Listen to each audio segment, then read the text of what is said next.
Hey guys, tonight we venture into the heart of 18th century Paris, where, as the clock strikes midnight, the city comes alive in ways you probably wouldn't expect. Picture yourself walking the narrow, dimly lit streets, past the flickering glow of oil lamps, the sounds of bustling taverns, and distant chatter blending into the night's atmosphere. The air is thick with the scent of freshly baked bread, roasted meats, and something sweet lingering just beyond reach. But before you get too cozy imagining all that, here's a little reality check. You probably wouldn't survive this midnight adventure. No, it's not the lack of Wi-Fi. There were, of course, no Instagram photos of your meal. It's the fact that much of what Parisians ate at midnight would have you questioning just how much luxury you were truly craving. Ready for the ride? So, before you get comfortable, and take a moment to like the video and subscribe, but only if you genuinely enjoy what I do here. And hey, drop your location and local time in the comments below.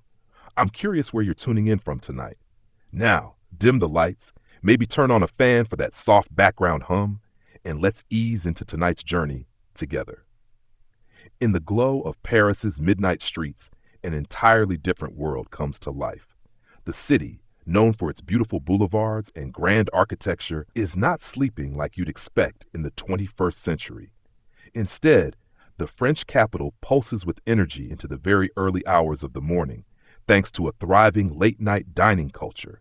The streets, especially in the wealthier districts, are filled with the enticing smells of food simmering, roasting, and baking into the night. You'd be surprised how many Parisians actually look forward to the midnight meal. This wasn't a quick snack before bed. Oh no, it was a proper affair, a time for indulging in some of the finest culinary treats. It's hard to imagine today, with restaurants shuttered by midnight and the streets quiet. But back in the 18th century, the night felt like just another extension of the day, full of life and activity. The French had a unique relationship with food, where even the most opulent meals were carefully curated and enjoyed after dark. The late-night feasts and midnight snacks weren't just about hunger. They were as much a statement of status and taste as any royal banquet. At the center of this nocturnal feast culture were the royal courts. Louis XV, for example, had a fondness for meals that lasted well into the night, often attended by a hand-picked audience of courtiers and other dignitaries. His influence extended far beyond the palace walls, setting a trend that the wealthy elite across Paris would soon adopt. The royal family's late-night eating habits weren't just about eating. They were part of the show. Court etiquette demanded that meals reflect status, and thus a midnight supper with lavish dishes became a symbol of both wealth and power. It wasn't just about satisfying a growling stomach, it was about how much you could show off. If you were rich enough to host a midnight banquet, it said everything about your place in society. However, the royals weren't alone in their love of midnight dining. Wealthy Parisians, inspired by their king, would often hold their own midnight meals, making them an unspoken expectation for the elite. For them, midnight feasts weren't just something to fill their stomachs. They were theatrical, often elaborate affairs designed to impress guests and demonstrate one's cultural refinement. After all, dining at midnight meant you were part of an exclusive, almost secretive tradition. It was a glimpse into a world of decadence few could afford. Historians still argue whether these late-night meals had an impact on the daily rhythms of Parisian life. Was midnight eating a symbol of indulgence or simply a necessary cultural ritual in a society where socializing often ran late into the night? Whatever the reason, the practice quickly spread through the upper echelons of Parisian society, becoming a statement of sophistication and wealth. For the wealthy, the midnight meal was a carefully crafted affair, often planned for weeks. But not all midnight meals were as opulent. In fact, many Parisians, especially those from lower social classes, also had their own late-night eating traditions. But these were far less about prestige and more about practicality. A hot meal in the dead of night could be the only source of comfort after a long day of labor. But for now, imagine yourself as one of those elites living in the heart of Paris in the late 1700s. It's a chilly evening, and you've just finished a lively evening of conversation and entertainment at a lavish salon. The clock strikes 12, and instead of heading off to bed, You find yourself invited to a midnight feast. The dining hall is bathed in the warm glow of candlelight, and the long table in front of you is laden with all manner of delicacies, from roasted meats to delicate pastries. You step forward, and the sound of your shoes on the marble floor is swallowed by the soft murmurs of the other guests, all eager to partake in the decadent spread before them. This wasn't just about hunger. It was about luxury, about savoring every bite as if it were a work of art. You lift your glass to sip on rich wine, while in the distance, someone is already reaching for the plate of fresh, flaky pastries that have just arrived. You can't help but smile at the indulgence of it all. After all, this is Paris, and in the heart of this grand city, midnight meals are just another way of celebrating life, even as the world outside sleeps. Section 1. Awaiting continue. Section 2. As the night deepens and the streets grow quieter, the royal influence on Parisian midnight meals becomes ever more apparent. You step further into this world, where the echoes of grand palaces reverberate through the lavish tables of Parisian dining rooms. If you had been fortunate enough to find yourself at one of Louis XIV's royal banquets, you would have experienced a spread so grand it seemed to defy the very nature of indulgence. Historians still argue whether the royals' midnight meals were driven more by necessity or by sheer spectacle. Was it an essential part of a social hierarchy, or was it, at its core, an aesthetic celebration, a way of displaying wealth and good taste in the most literal sense possible? The court of Louis XV set the stage for an entire class of Parisians to follow suit, and in doing so, it elevated the idea of midnight feasts to a cultural phenomenon. Unlike the rushed or quiet dinners of the working class, the aristocracy's midnight meals were an elaborate event. At the center of this was the immense influence of French royalty over the city's culinary trends. If Louis XIV wanted a dish made with the rarest of ingredients, it would quickly find its way to the tables of those who imitated the king's lifestyle. The influence of the monarchy wasn't limited to just the menu. It also affected the very concept of when to eat. The wealthy weren't just eating late, they were extending the day's luxuries into the night, holding court in a symbolic gesture of eternal decadence. These royal meals, lasting long into the night, would frequently be accompanied by extravagant entertainment, opera singers, musicians, even dancers, turning every midnight meal into an opportunity to indulge in sensory excess. But it wasn't just about having the food. The atmosphere, the company, and the very style in which food was presented took precedence. Parisians, ever eager to emulate the royal court, began to host their own midnight gatherings, albeit on a smaller scale. Yet the fundamental concept of opulence remained unchanged. Silver platters laden with roasted meats, intricate pastries, and delicate seafood dishes became the hallmark of a midnight meal, transforming it into something symbolic of both status and culture. As Parisian society continued to thrive under royal influence, so did the midnight meal culture. These late-night feasts began to creep out of the halls of aristocracy and into the salons and houses of the Parisian bourgeoisie. The royal influence trickled down, but what made it so peculiar was that the royals weren't the only ones partaking in the midnight meals. They were merely the trendsetters. The entire city caught the fever of late-night dining. Historians still argue whether this transition marked the dawn of a more egalitarian food culture or simply revealed how deeply entrenched class divides were in the city. While the aristocracy enjoyed foie gras and lobster, the working class had their own take on the late-night meal. Simpler, more accessible foods that filled their bellies after long hours of labor. These working-class midnight snacks weren't the extravagances of the rich, but they were still an essential part of the nighttime rhythm of the city. You might be surprised to learn that Parisian royalty's obsession with midnight meals wasn't entirely about luxury. The French court, in many ways, viewed food as a form of ritual, a symbol of both social power and discipline. At Louis XIV's court, the dishes were often served in a ceremonial style, each course designed not only to satisfy hunger, but to demonstrate the majesty of the French court. And of course, the grander the meal, the more servants were required, each one dressed in the finest uniforms, serving dishes fit for a king.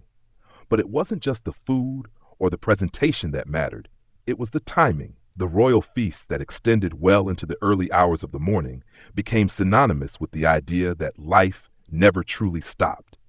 The king's court embodied a world where every moment was made to be savored, where meals were just another layer of life's constant, unyielding luxury.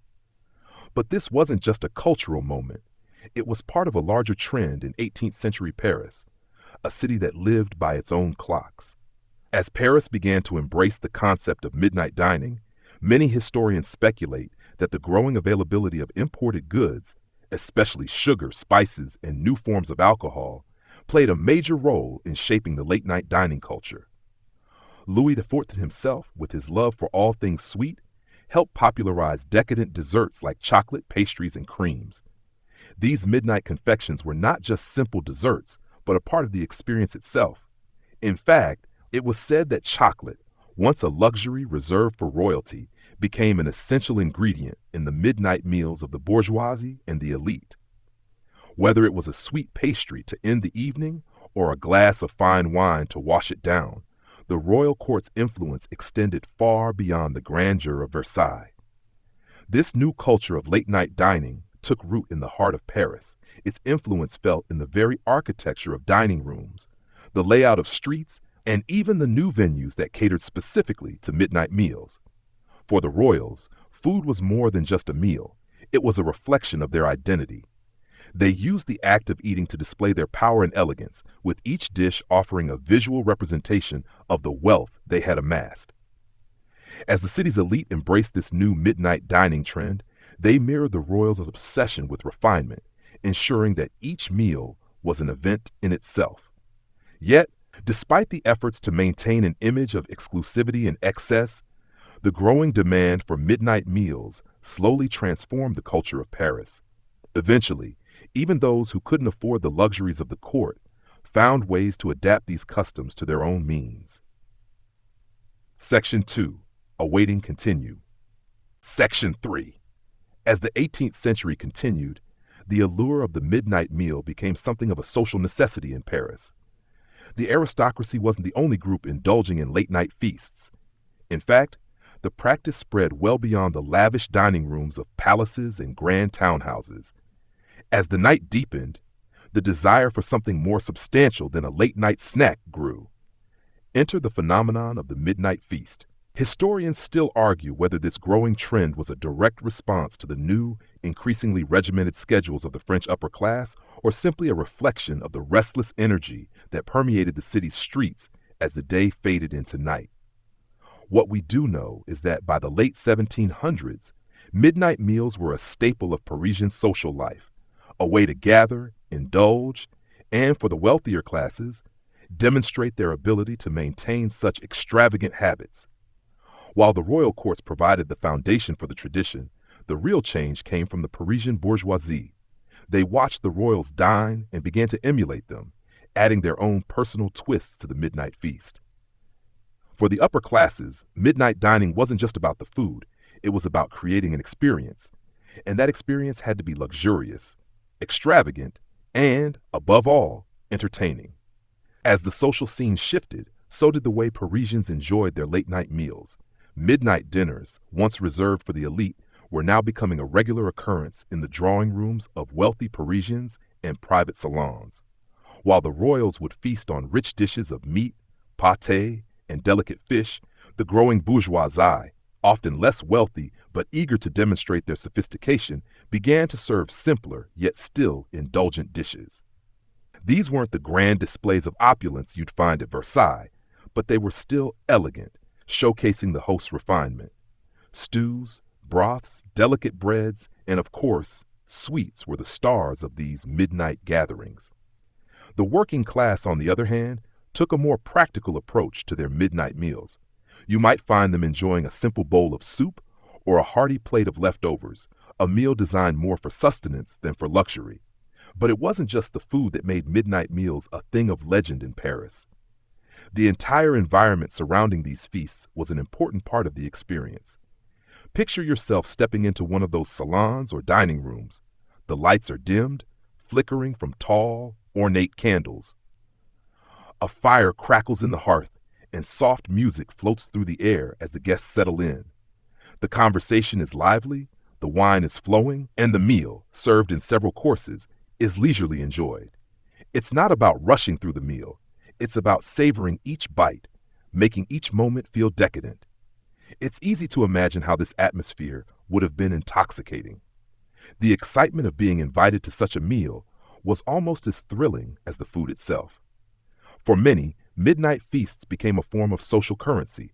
To be included in these intimate yet lavish gatherings was a mark of status. You weren't just partaking in a meal, you were participating in a cultural ritual, an event that marked you as a member of the city's upper echelons. For the bourgeoisie, hosting a midnight feast was a way to climb the social ladder. They would serve dishes that were both affordable yet refined, demonstrating an awareness of the latest food trends in Parisian high society. Chocolate, sugar, and coffee were increasingly imported to Paris, and the growing middle class was keen to integrate these rarer ingredients into their feasts. French cuisine was evolving, and these newly imported ingredients were becoming integral to the midnight meal. It wasn't long before pastries, cakes, and chocolate became the sweet finale to a late-night affair. Despite these more modest dishes, there were still signs of extravagance. Consider the midnight pastries, some rich and delicate, others filled with thick creams, sweet syrups, and decadent chocolate. A large, tiered cake might sit at the center of the table, its multi-layered structure a work of culinary art. The more extravagant the pastries, the higher the host's status. The bourgeoisie might not have had the lavish kitchens and staff of the royal court, but they knew how to impress with what they had.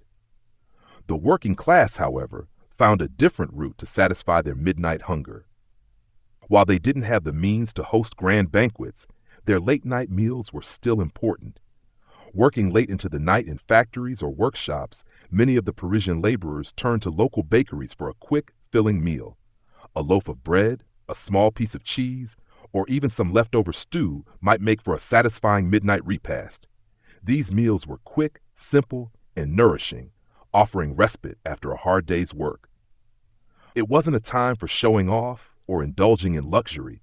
It was about survival and comfort. While the wealthier classes were enjoying their pastries and fine wines, the working class was typically eating from smaller, simpler street vendors. These vendors played a vital role in the midnight meal culture, offering quick bites that fueled the nighttime economy. You could easily find vendors selling steaming bowls of soup or grilled meats, quick snacks that kept the city's labor force going through the night. These small meals were practical, filling, and served as a reminder of the divide between the city's upper and lower classes. Yet there was a certain beauty to these simpler meals. While the rich dined on complex, multi-course feasts, the working-class midnight meals were rooted in community and practicality. The vendors who sold hot food in the dead of night weren't offering luxury. They were providing sustenance, a way for the laborers to keep going and to stay warm in the chilly Parisian night. Though often overlooked in the grand narrative of 18th century Parisian cuisine, these street food vendors played a crucial part in the late-night food culture. Historians still debate whether the increasing popularity of midnight meals was an early sign of Paris's growing divide between the rich and the poor. Was it simply a reflection of the changing times, where the aristocracy's excesses became ever more ostentatious while the working class clung to its simpler ways of eating? Or did it point to something more profound, the rise of a new class of consumers eager to embrace the luxuries that the old elite once monopolized? What we can say for sure is that, by the time the French Revolution loomed on the horizon, the midnight meal had become a fixture in Parisian life. It had evolved into something more than just a cultural moment. It was a symbol of the city's dynamic social fabric, an expression of both extravagance and simplicity, opulence and practicality. Section 3. Awaiting continue. Section 4. As the midnight meal culture blossomed in Paris, it wasn't just the food that gained popularity. Sweets were starting to become the star of the show. For the elite, the rich confections served at these late-night feasts were far more than simple after-dinner treats. They were a symbol of the times. It's no surprise, really, that the late-night hours became synonymous with a sugary indulgence. Paris, already the culinary capital of the world, saw chocolate, pastries, and delicate creams enter the stage as if they were haute couture, an essential part of the midnight dining experience. Historians still debate whether the obsession with sweet foods in the late hours was a natural extension of the French love for dessert, or a direct response to the growing availability of sugar, an ingredient that was becoming more accessible and increasingly refined in the 18th century. If you'd walked into one of those salons after midnight, you'd likely have found yourself face to face with a selection of some of the finest confections Paris had to offer. Chocolate, which had once been reserved for the wealthy and royal, was beginning to find its way into more common homes. During this period, chocolate had evolved from an expensive, bitter drink into the rich, creamy treat we know today. Wealthy Parisians would savor chocolate in a variety of forms, as a smooth mousse, thickened into a syrup, or whipped into decadent desserts like chocolate-covered fruits and even chocolate pastries. It was as much a statement of sophistication as a delight for the senses.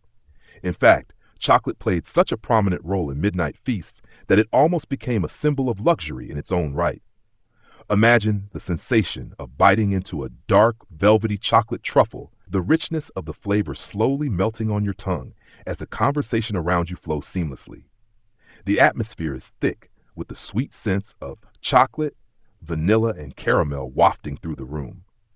It's easy to see how chocolate became synonymous with indulgence, especially in the late hours of the night. But it wasn't just chocolate that captivated the Parisians' taste buds during these midnight meals. Pastries, flaky, buttery, and often dusted with powdered sugar, were the centerpiece of many midnight feasts. You might have found yourself nibbling on delicate eclairs, their crisp exterior giving way to a soft, cream-filled center. Or perhaps you were served small tarts topped with fresh berries and a thin glaze of sweet syrup. The balance of flavors a perfect harmony between rich and refreshing. These pastries were not merely snacks, they were little works of art, meticulously prepared by Paris's finest pâtissiers. As the demand for sweets surged, the city's famed pastry chefs, known as pâtissiers, gained immense prestige. These late-night culinary artisans were the unsung heroes of midnight dining, perfecting their craft to offer both innovation and tradition in every bite. At the heart of the pastry revolution was the croissant, a delicate creation that made its way from Vienna to Paris, soon becoming one of the most iconic features of the city's café culture. While it may have originated elsewhere, in Paris, the croissant took on a new life. Its buttery, flaky texture now considered the epitome of French pastry artistry. But the rise of sweets in the midnight meal was about more than just culinary novelty. It was about status. For the wealthy, offering these indulgent desserts signaled a mastery of taste and refinement. Serving chocolate mousse in lavish, gold-trimmed bowls or presenting delicate pastries on silver trays was a way to show off not only wealth, but also cultural sophistication. It was a status symbol in a society where food was just as much a way of expressing one's identity as clothing or decor. The more elaborate the sweets, the more prestigious the host. The finest sugar and chocolate, after all, weren't cheap, and their availability at a midnight feast was a clear marker of someone's social standing. However, despite the lavish nature of these desserts, there was a peculiar shift in how they were served. Parisians in the late 18th century were starting to embrace the idea that food, especially sweets, should be consumed at leisure, not rushed, not gobbled down in haste, but savored slowly, every bite a lingering pleasure. This was, in essence, the philosophy behind the midnight feast. It wasn't just about eating, it was about relishing the experience, savoring the decadence, and showing the world just how much you could afford to enjoy life at the very moment when others were asleep. This shift towards leisure and indulgence wasn't just restricted to the elite. The working class, too, had their own take on the world of sweets, albeit on a much smaller scale. In the poorer districts of Paris, where luxuries like chocolate and fine pastries were out of reach for most, simpler confections, often made from less expensive ingredients, became a popular choice. Sugar, though still expensive, had started to find its way into more homes, and street vendors began selling pastries and sugar-based treats to satisfy the city's insatiable sweet tooth. It's fascinating to consider how sugar transformed Parisian eating habits during this time. Once a luxury item reserved for royalty, it became an integral part of the Parisian diet, appearing not only in desserts, but also in drinks, preserves, and even savory dishes. As sugar's availability increased, so did its use in the creations of chefs and home cooks alike. The sweet tooth phenomenon was not just confined to the elite, but had become a shared cultural experience. The common pastries, though simpler, still carried the same spirit of indulgence that defined the midnight meals of the wealthy. Historians still argue whether the rise in sugar consumption had any lasting effects on French culture. Was it merely a fleeting trend driven by the availability of new goods, or did it signal a more profound cultural shift toward indulgence and excess? It's hard to say for sure, but it's clear that the trend of midnight sweet indulgence made a significant mark on the food culture of the time. As the hour grew later, the midnight feast would draw to a close, the last remnants of chocolate and pastries devoured, the last drops of wine enjoyed. The sounds of the evening would start to fade, and the night would slowly settle into its usual rhythm. But for those who participated in these late-night gatherings, the experience would linger long after the last bite.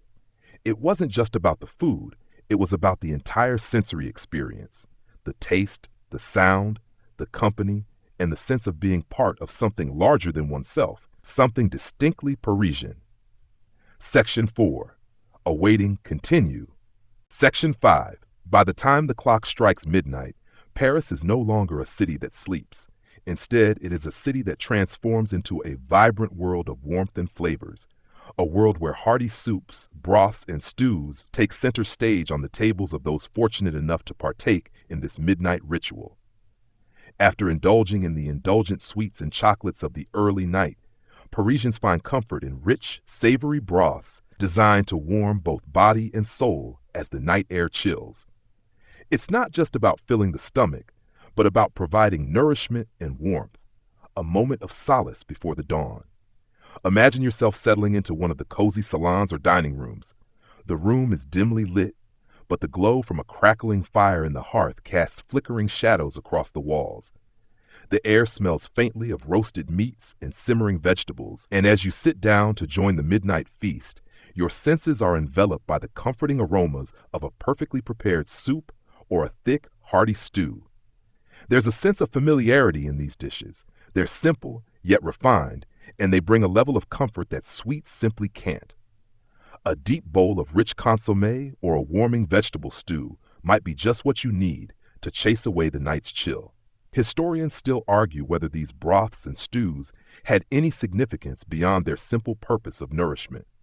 Were they merely practical meals for those who needed something substantial to fill them up after a long day's work? Or did they serve a more symbolic function in the midnight feast? The more aristocratic among Paris's upper class viewed these hearty, homey dishes as an elegant expression of refinement, as paradoxical as that might seem. After all, a simple dish of soup could be as luxurious as a roast when prepared with the finest ingredients and served with proper ceremony. Much like the pastries and chocolates, these midnight broths were elevated through their ingredients, presentation, and the company in which they were consumed. For the wealthy, this meant stocks and broths made from the finest cuts of meat, simmered for hours to extract every ounce of flavor. They'd be enriched with herbs and spices, creating a dish that was both hearty and delicately flavored.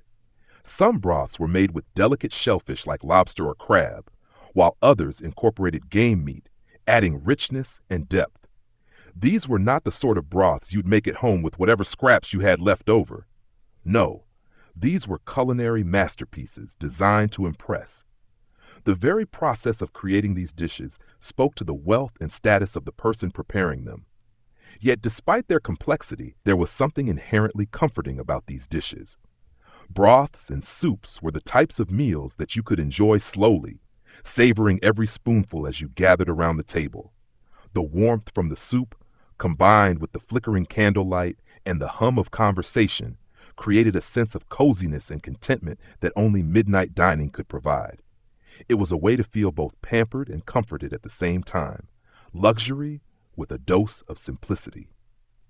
On the other end of the spectrum, the working class and lower income Parisians also turned to broths and stews, though their version was considerably simpler. For them, midnight meals were less about indulgence and more about practicality. A pot of soup could feed a family after a long day of labor, providing much-needed sustenance with the most basic of ingredients: root vegetables, a little meat if they were lucky, and whatever herbs or spices they could afford. These meals were less about elegance and more about survival, yet they still held a kind of quiet charm. The act of sharing a humble stew around a small table with loved ones brought a different kind of comfort, one of solidarity and resourcefulness.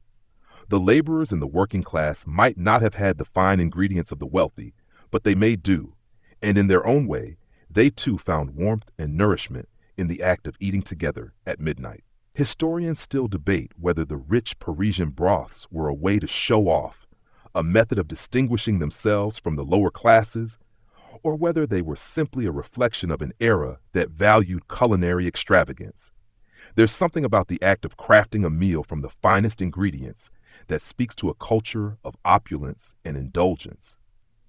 But what about the working class versions? Were they simply practical, or did they carry an emotional weight as well? The bonds formed over a steaming bowl of broth can be just as important as the flavors themselves, and for many in Paris, this simple, hearty meal was just as meaningful as the lavish feasts of the elite. Whether served in a grand dining hall or around a modest table in a dimly lit apartment, these midnight broths became a key part of the culinary landscape of Paris. They represented more than just food. They were a way to bridge the gap between wealth and poverty, between the haves and the have-nots. They were a reminder that, no matter your social class, the need for nourishment, comfort, and warmth was universal. As you sit back, savoring your bowl of rich, warm soup, you can feel the pulse of the city around you, each spoonful taking you deeper into the heart of Paris. The night carries on, and you realize that these midnight meals, whether luxurious or humble, are a true reflection of the city itself. In Paris, food is never just food. It is history, it is culture, and most importantly, it is a means of connection, a way to bring people together even as the world around them falls into slumber. Section 5. Awaiting continue. Section 6. As the night drifts on and you linger at the table with a warm bowl of soup in front of you, another important element of the midnight meal begins to reveal itself: the drinks.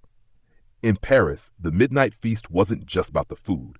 No, this was a multi-sensory experience, and nothing completed the late-night dining ritual like a glass of wine, whiskey, or another carefully selected drink to pair with your meal.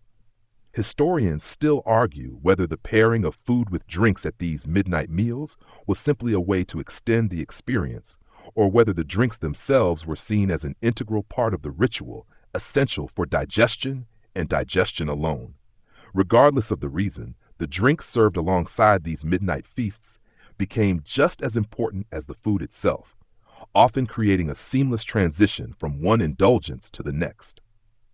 If you've ever walked the cobbled streets of Paris late at night, you've likely noticed the hum of activity spilling from the cafes and taverns, places where a quiet glass of wine or a warming cup of coffee could be the perfect complement to the cool evening air. For the Parisians of the 18th century, midnight meals were no different. While the meal itself might be rich and complex, it was the drink that could provide that final touch of indulgence, the perfect way to round off a long evening of conversation, food, and laughter. Wine was, of course, the drink of choice for many at the midnight feast. France, after all, was the birthplace of some of the world's finest wines, and the wealthier diners at midnight meals made sure to choose only the best. Fine red wines, such as Bordeaux and Burgundy, would often accompany the heavier dishes like stews and roasted meats, the tannins of the wine balancing the rich flavors of the food. For lighter, sweeter dishes like pastries and desserts, a glass of champagne, or perhaps a sweet white wine like Sauterne, might have been served. The ritual of selecting the perfect wine to accompany each course wasn't just a matter of taste. It was a statement, a chance to show off one's sophistication and knowledge of French culinary culture. But wine was just the beginning. The true decadence of Parisian midnight dining came in the form of spirits. Whiskey and brandy were often enjoyed after the meal, providing a smooth, warming finish to the evening. Some even say that the brandy served at these feasts was chosen for its potential digestive properties, the rich liquor thought to aid in the digestion of heavy meals, helping guests linger and savor the evening for just a little longer. This was, of course, a completely acceptable way to prolong the indulgence.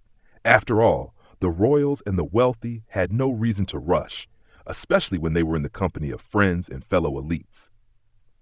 Beyond wine and whiskey, coffee also found a place at the table, though its role in the midnight meal wasn't as developed as it would be in later centuries. In the 18th century, coffee was still somewhat of an exotic drink, one that hadn't fully permeated European society yet. But the French, ever enthusiastic about embracing the latest trends, quickly adopted coffee into their late-night drinking habits. Sipping a rich dark coffee after a large decadent meal became a symbol of Parisian elegance, a way to keep the evening's energy flowing. For the wealthy, this wasn't just any coffee. It was expertly brewed, finely ground, and sometimes mixed with cream or a hint of sugar. And for those with a sweet tooth, it often paired perfectly with a rich pastry, balancing out the sugar and butter with its slightly bitter edge. Historians still argue whether coffee's popularity among the French had any lasting cultural implications. Was it simply a drink that came and went? Or did it lay the foundation for a future coffeehouse culture that would become so integral to Parisian life in the centuries to come? It's clear that by the end of the 18th century, coffee had become more than just a drink. It was an experience, an integral part of the Parisian social fabric. And of course, let's not forget the more unusual midnight drinks, liqueurs and fortified wines. Drinks like chartreuse and absinthe, while more famous in later centuries, were already making their way into Parisian circles. These drinks, often intensely herbal and aromatic, added a unique twist to the midnight feast. Their bold flavors a sharp contrast to the rich, sweet foods that had come before. Served in delicate glasses, these drinks provided an extra touch of sophistication, elevating the experience even further. The role of drinks in these midnight meals was not just about getting a little tipsy, it was about creating an experience. The flow of wine, whiskey, coffee, and liqueurs helped to build the atmosphere of the evening, extending the indulgence well beyond the food. It was a time to relax, converse, and enjoy the finer things in life, all while the rest of the city rested. The drinks kept the conversation flowing, ensuring that the midnight meal wasn't simply a matter of consuming food, but a celebration of taste, company, and culture. For the working class, drinks took a different form.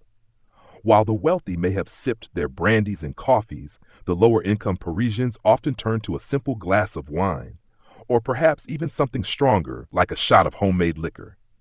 These drinks were not so much about sophistication as they were about providing comfort after a long day of hard labor.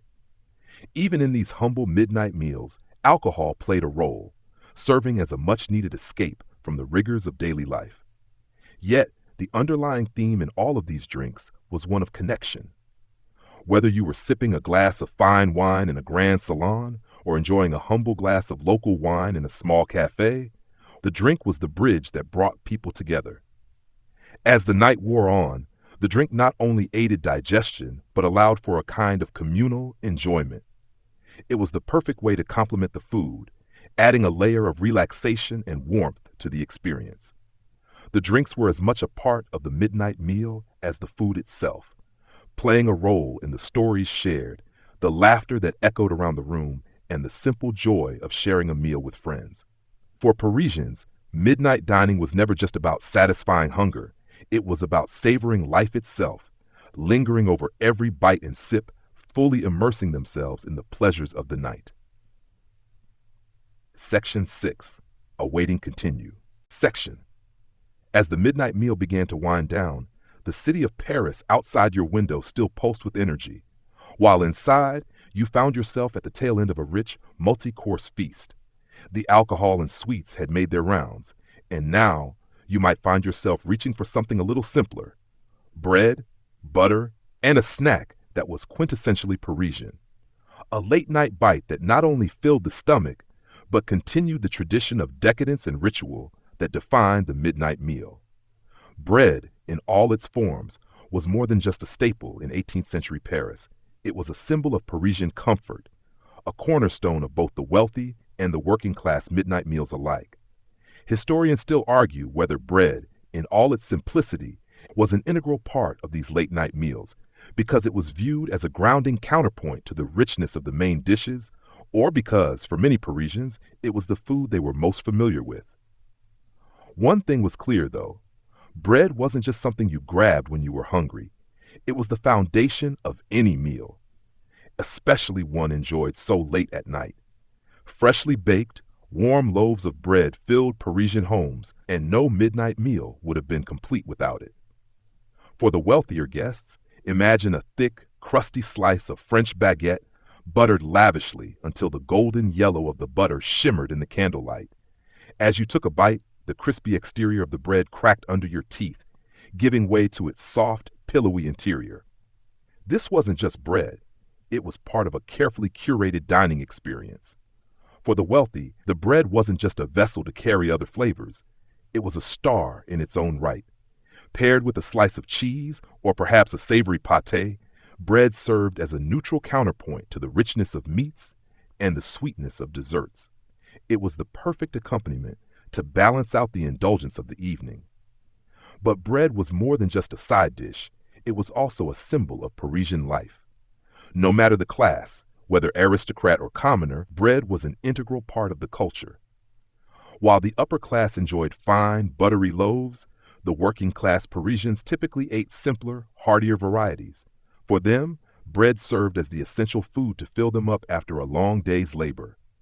A loaf of crusty, whole-grain bread was often the base of the meal, paired with a bit of cheese or leftover stew, providing the energy needed to push through the late hours of the night. Bread, in this sense, wasn't just something to eat.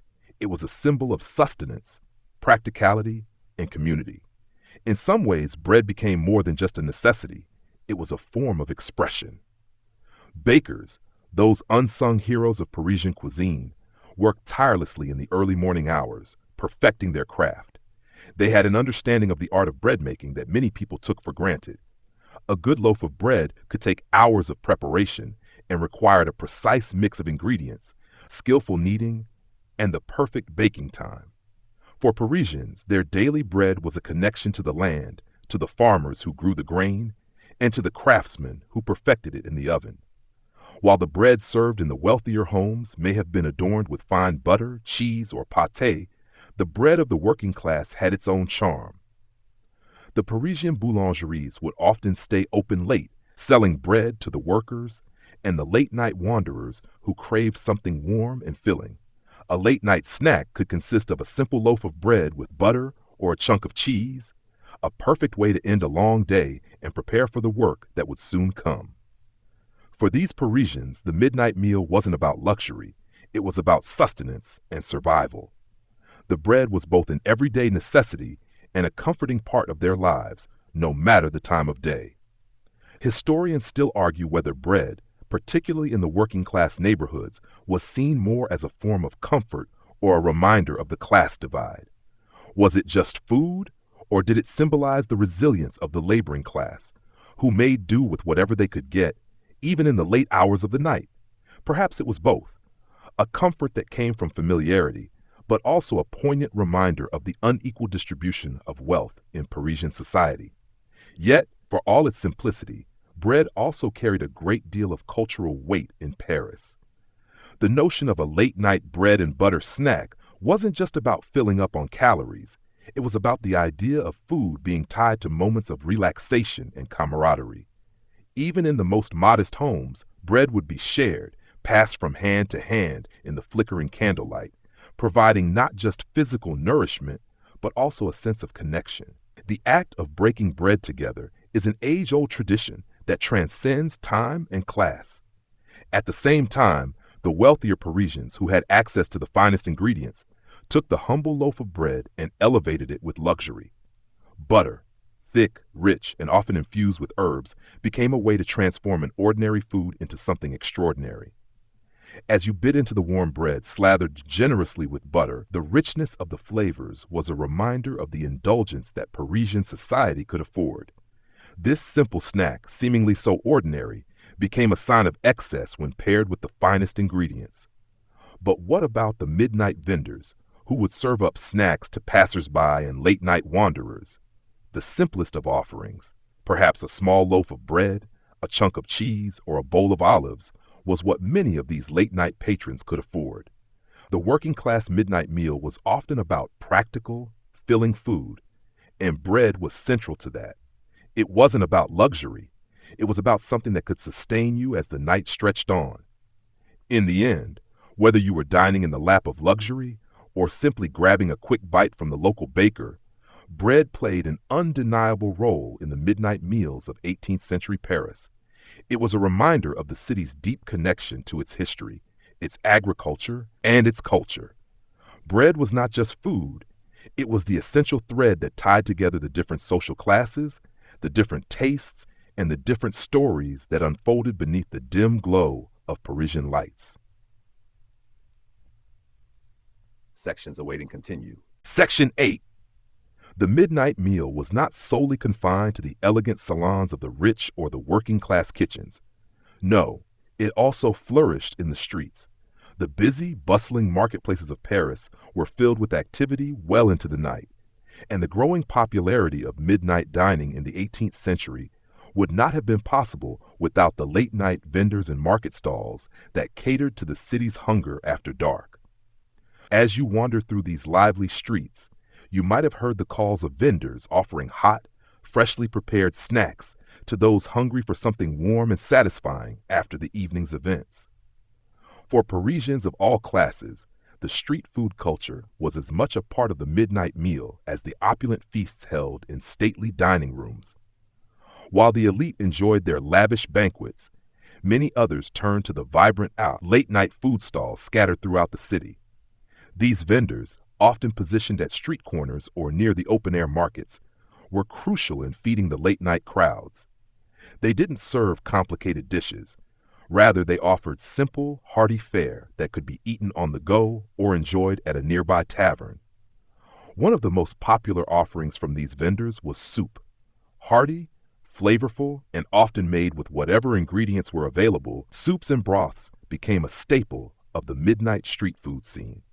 A steaming bowl of soup served with a hunk of bread or a piece of cheese could be the perfect way to warm up on a chilly Parisian night.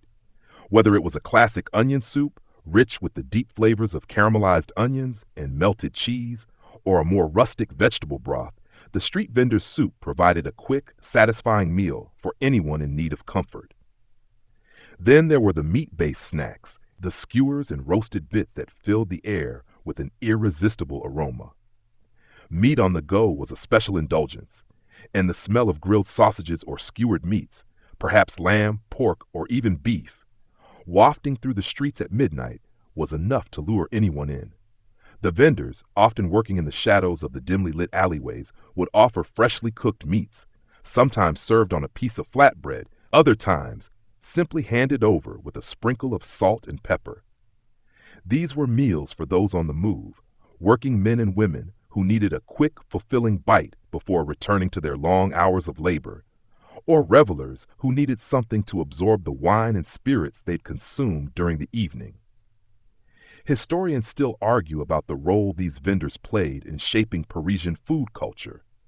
Were they merely providing sustenance for the working class, or did they help define a new, more democratic form of dining that transcended social class? It's clear, however, that the food stalls in Paris became a vital part of the city's nighttime food landscape, offering an accessible way for anyone taking the experience of the midnight meal. In the late 18th century, as the culture of late-night eating became more entrenched in Parisian life, these street vendors became a symbol of the city's accessibility to all who lived there, no matter their economic standing. But these late-night snacks weren't just practical. They were also part of a larger cultural moment. To gather around a street vendor's stall was to participate in the vibrant, communal aspect of the midnight meal. It was an experience that extended beyond the walls of any particular house or salon. filling the streets with the sounds of laughter and conversation. The shared experience of eating together, even if in a more casual, unsophisticated setting, helped form the social fabric of Paris.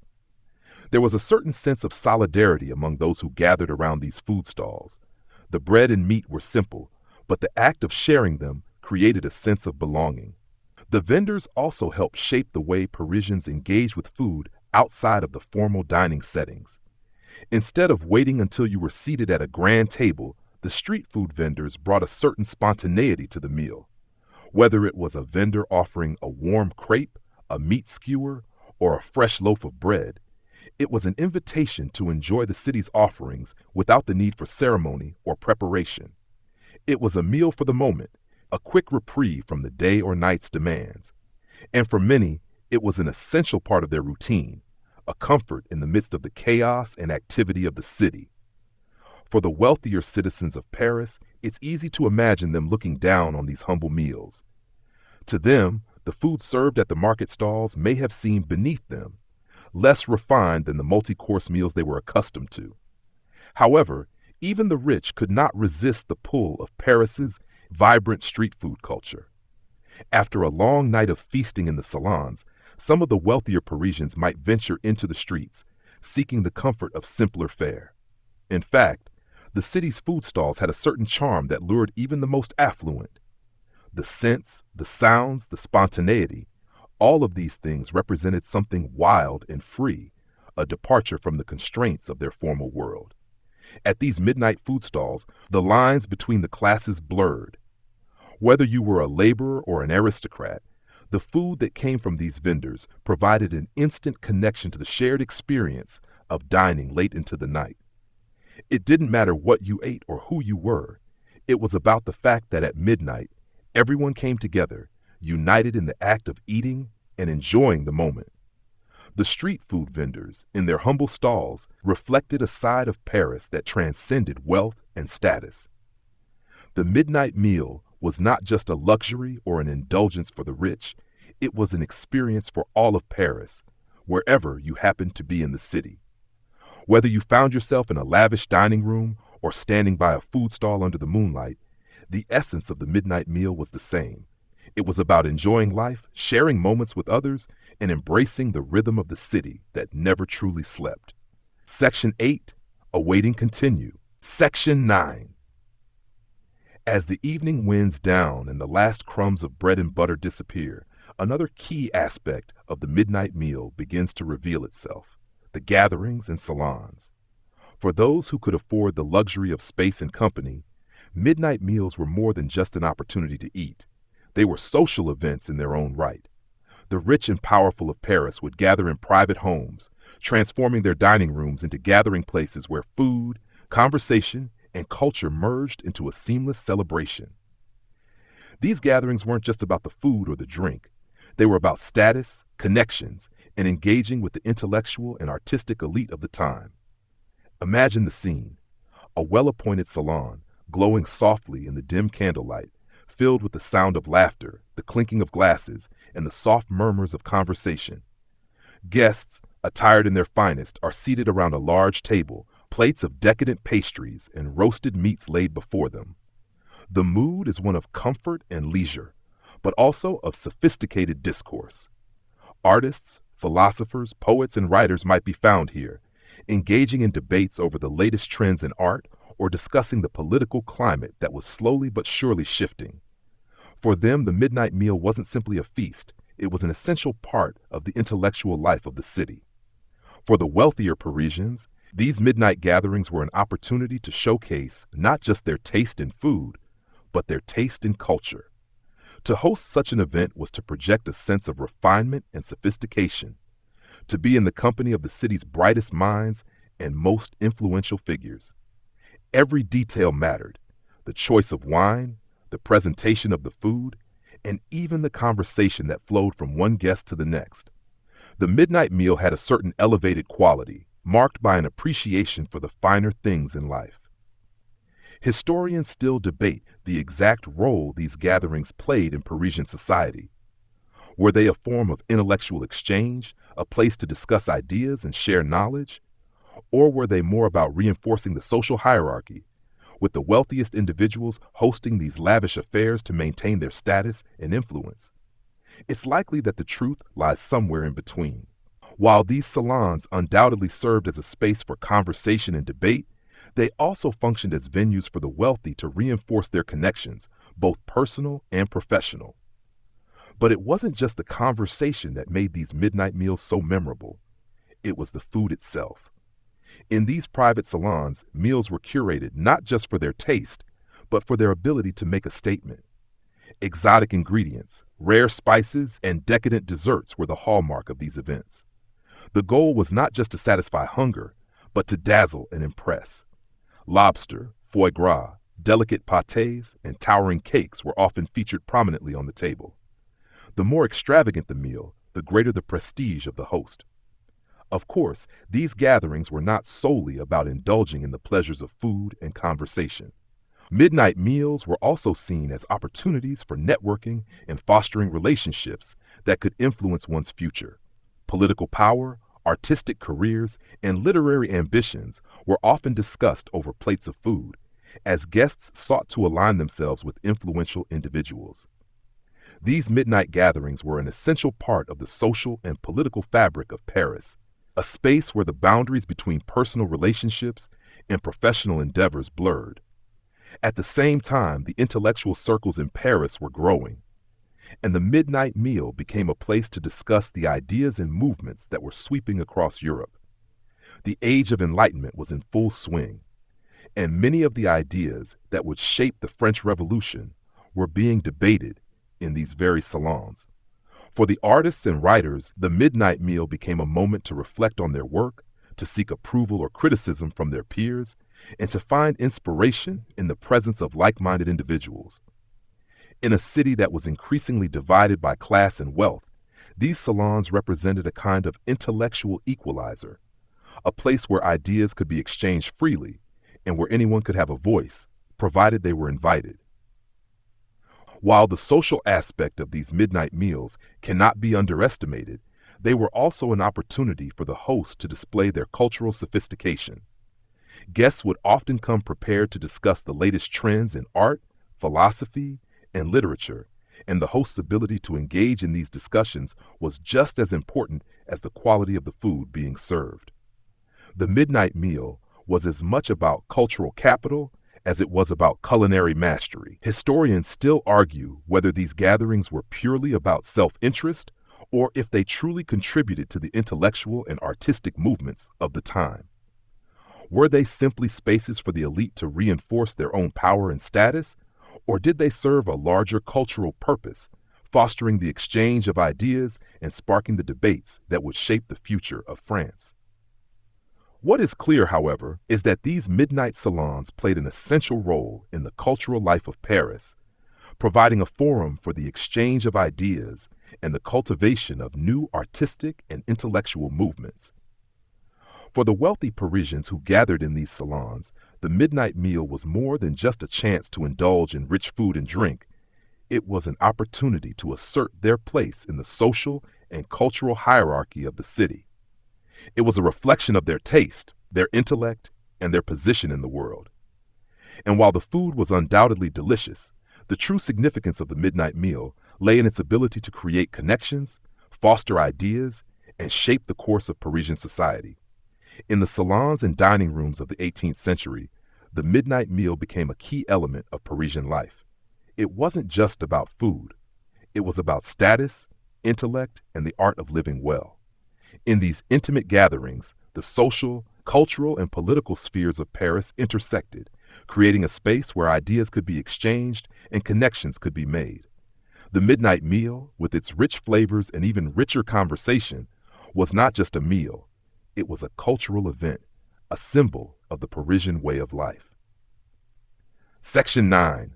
Awaiting continue. Section.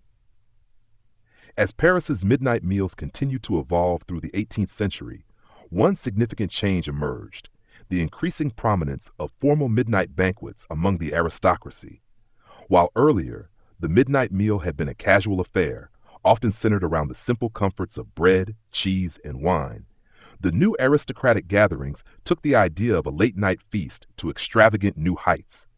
These grand midnight banquets, filled with layers of culinary indulgence, became spectacles of power, wealth, and refinement.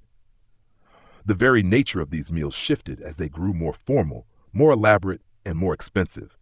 Imagine yourself at one of these grand affairs.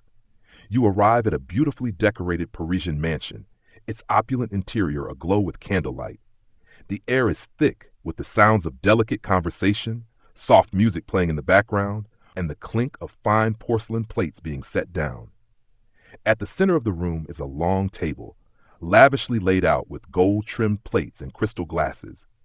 The host, perhaps a duke or a marquis, invites you to partake in a meal unlike any other. This is no quick snack to fuel you through the night.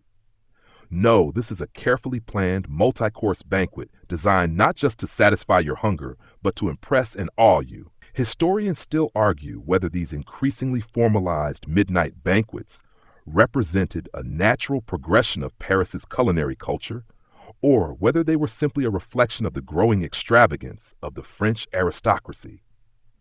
Some believe that the spread of these elaborate banquets was an inevitable result of the excesses of the French court, where sumptuous feasts were common, and where the monarchy's showy displays of wealth encouraged the nobility to mirror such displays.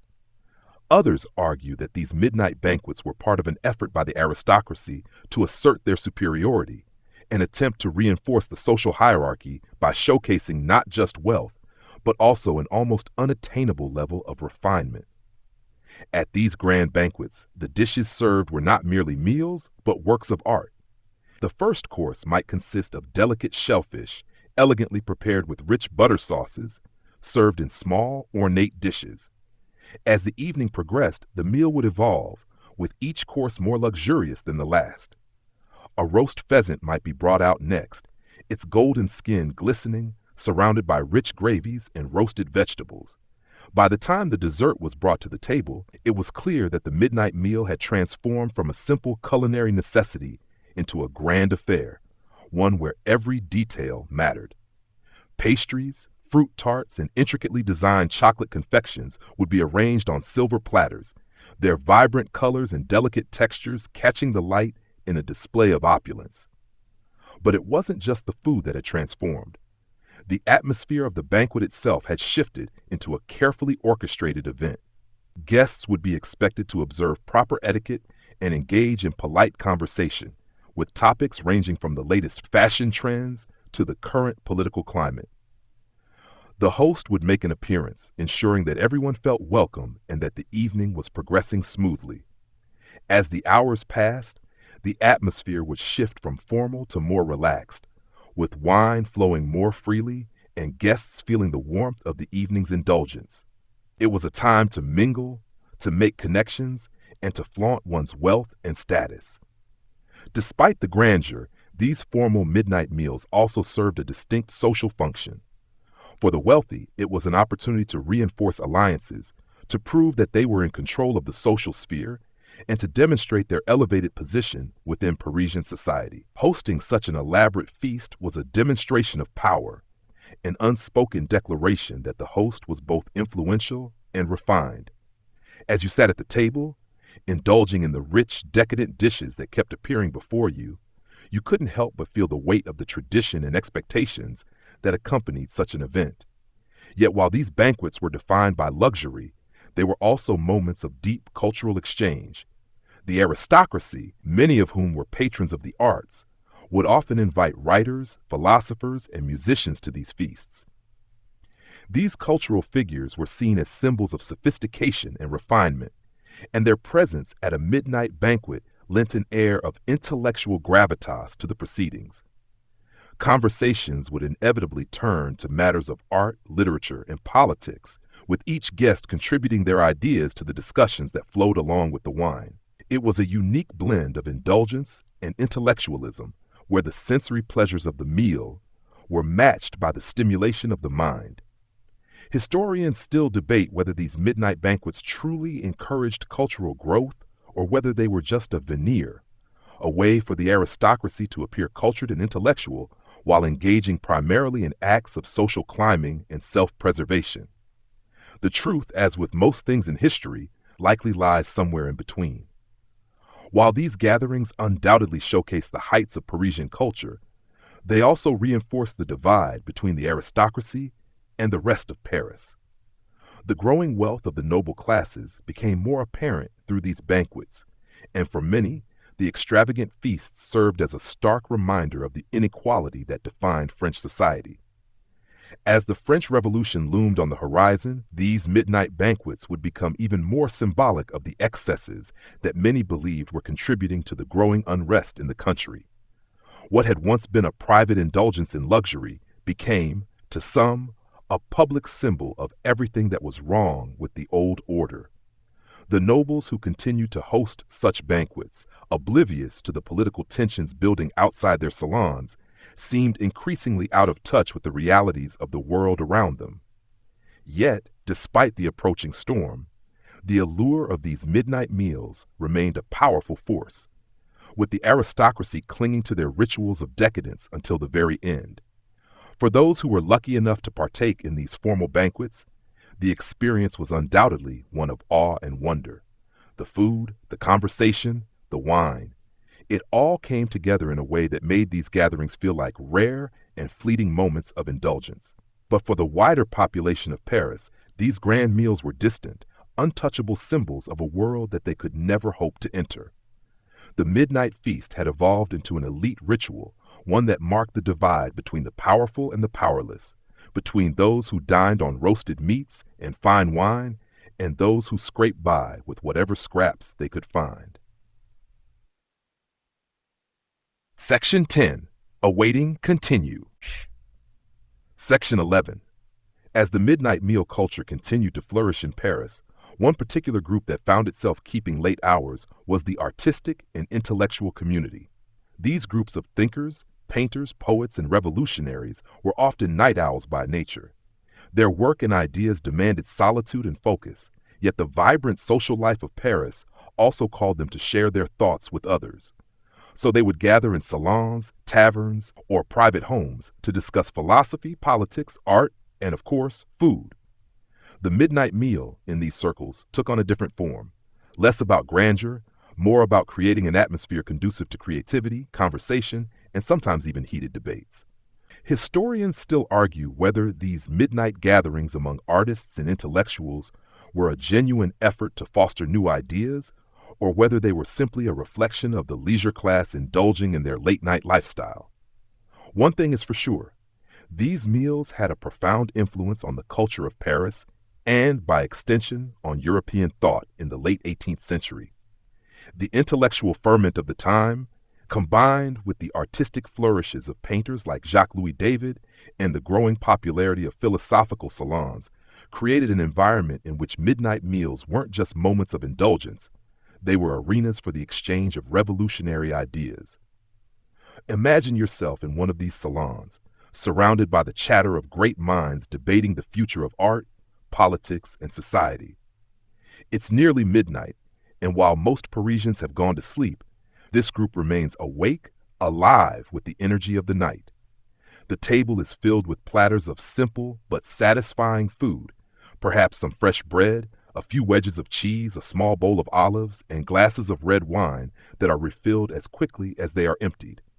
The food itself is secondary, but it's part of the ritual, a way to keep the conversation going. What's remarkable about these midnight meals is that, for many in the intellectual and artistic circles of Paris, they represented a kind of freedom. There were no formalities or pretensions here. A painter might converse with a writer, a philosopher with a politician, all while sharing simple food in the glow of candlelight. The midnight meal was a space where new ideas could be born, unfettered by the constraints of daytime propriety or the distractions of the broader political landscape. It was here, in these late-night discussions, that some of the most groundbreaking ideas of the French Revolution would take shape. The role of food in these gatherings was subtle, but significant. It wasn't about serving extravagant dishes or impressing guests with culinary mastery.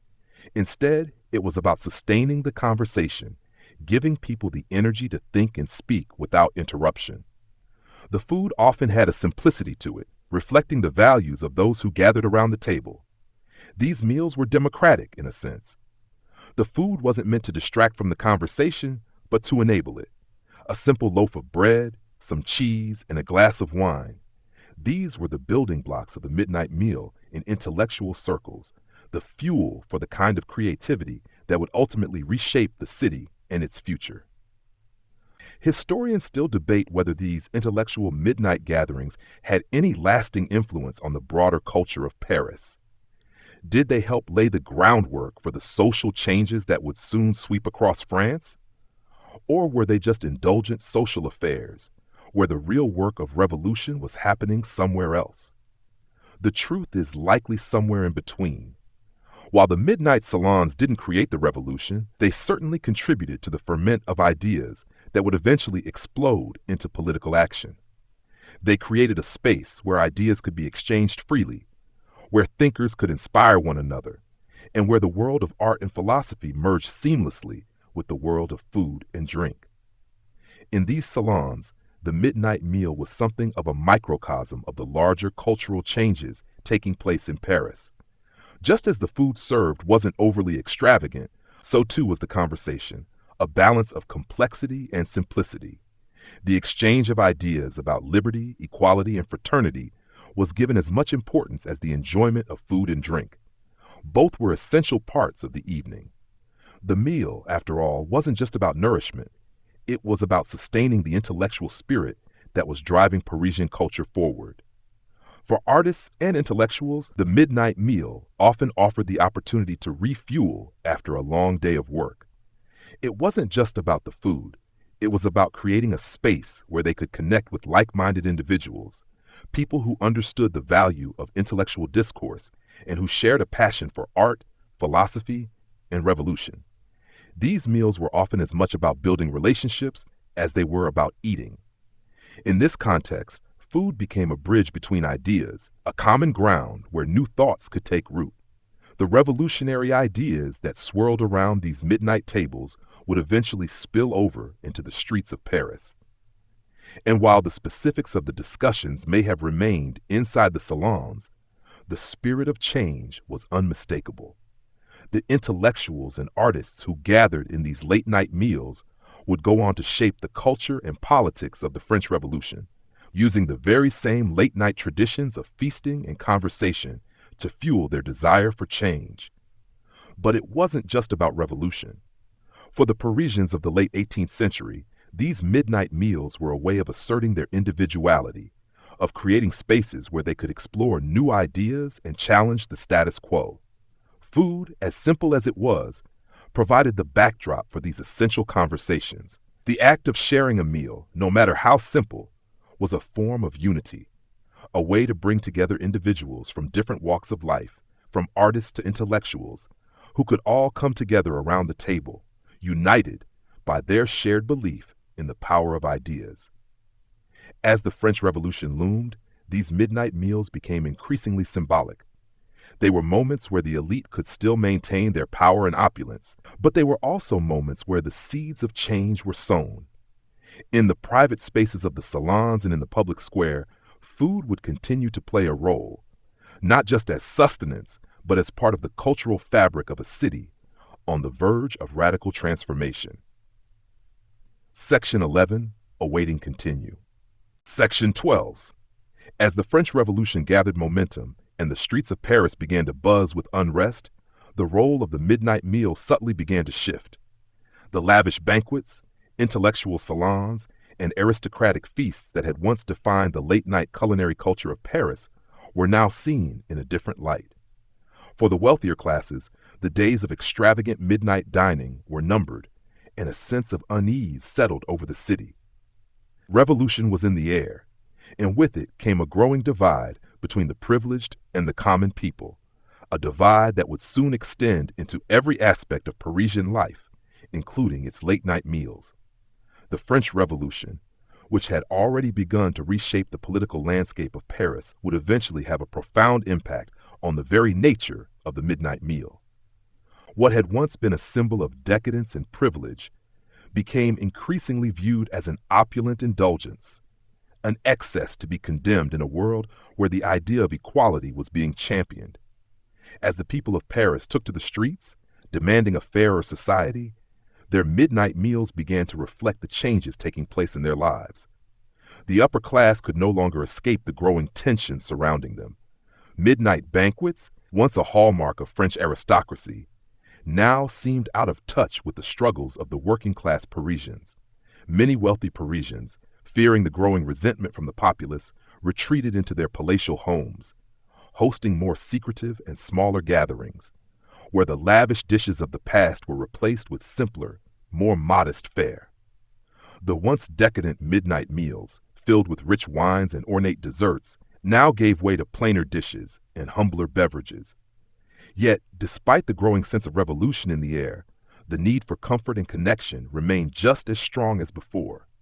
The working class, who had long relied on street food vendors and simple midnight snacks to fuel their long hours of work, found that their midnight meals were still as essential as ever.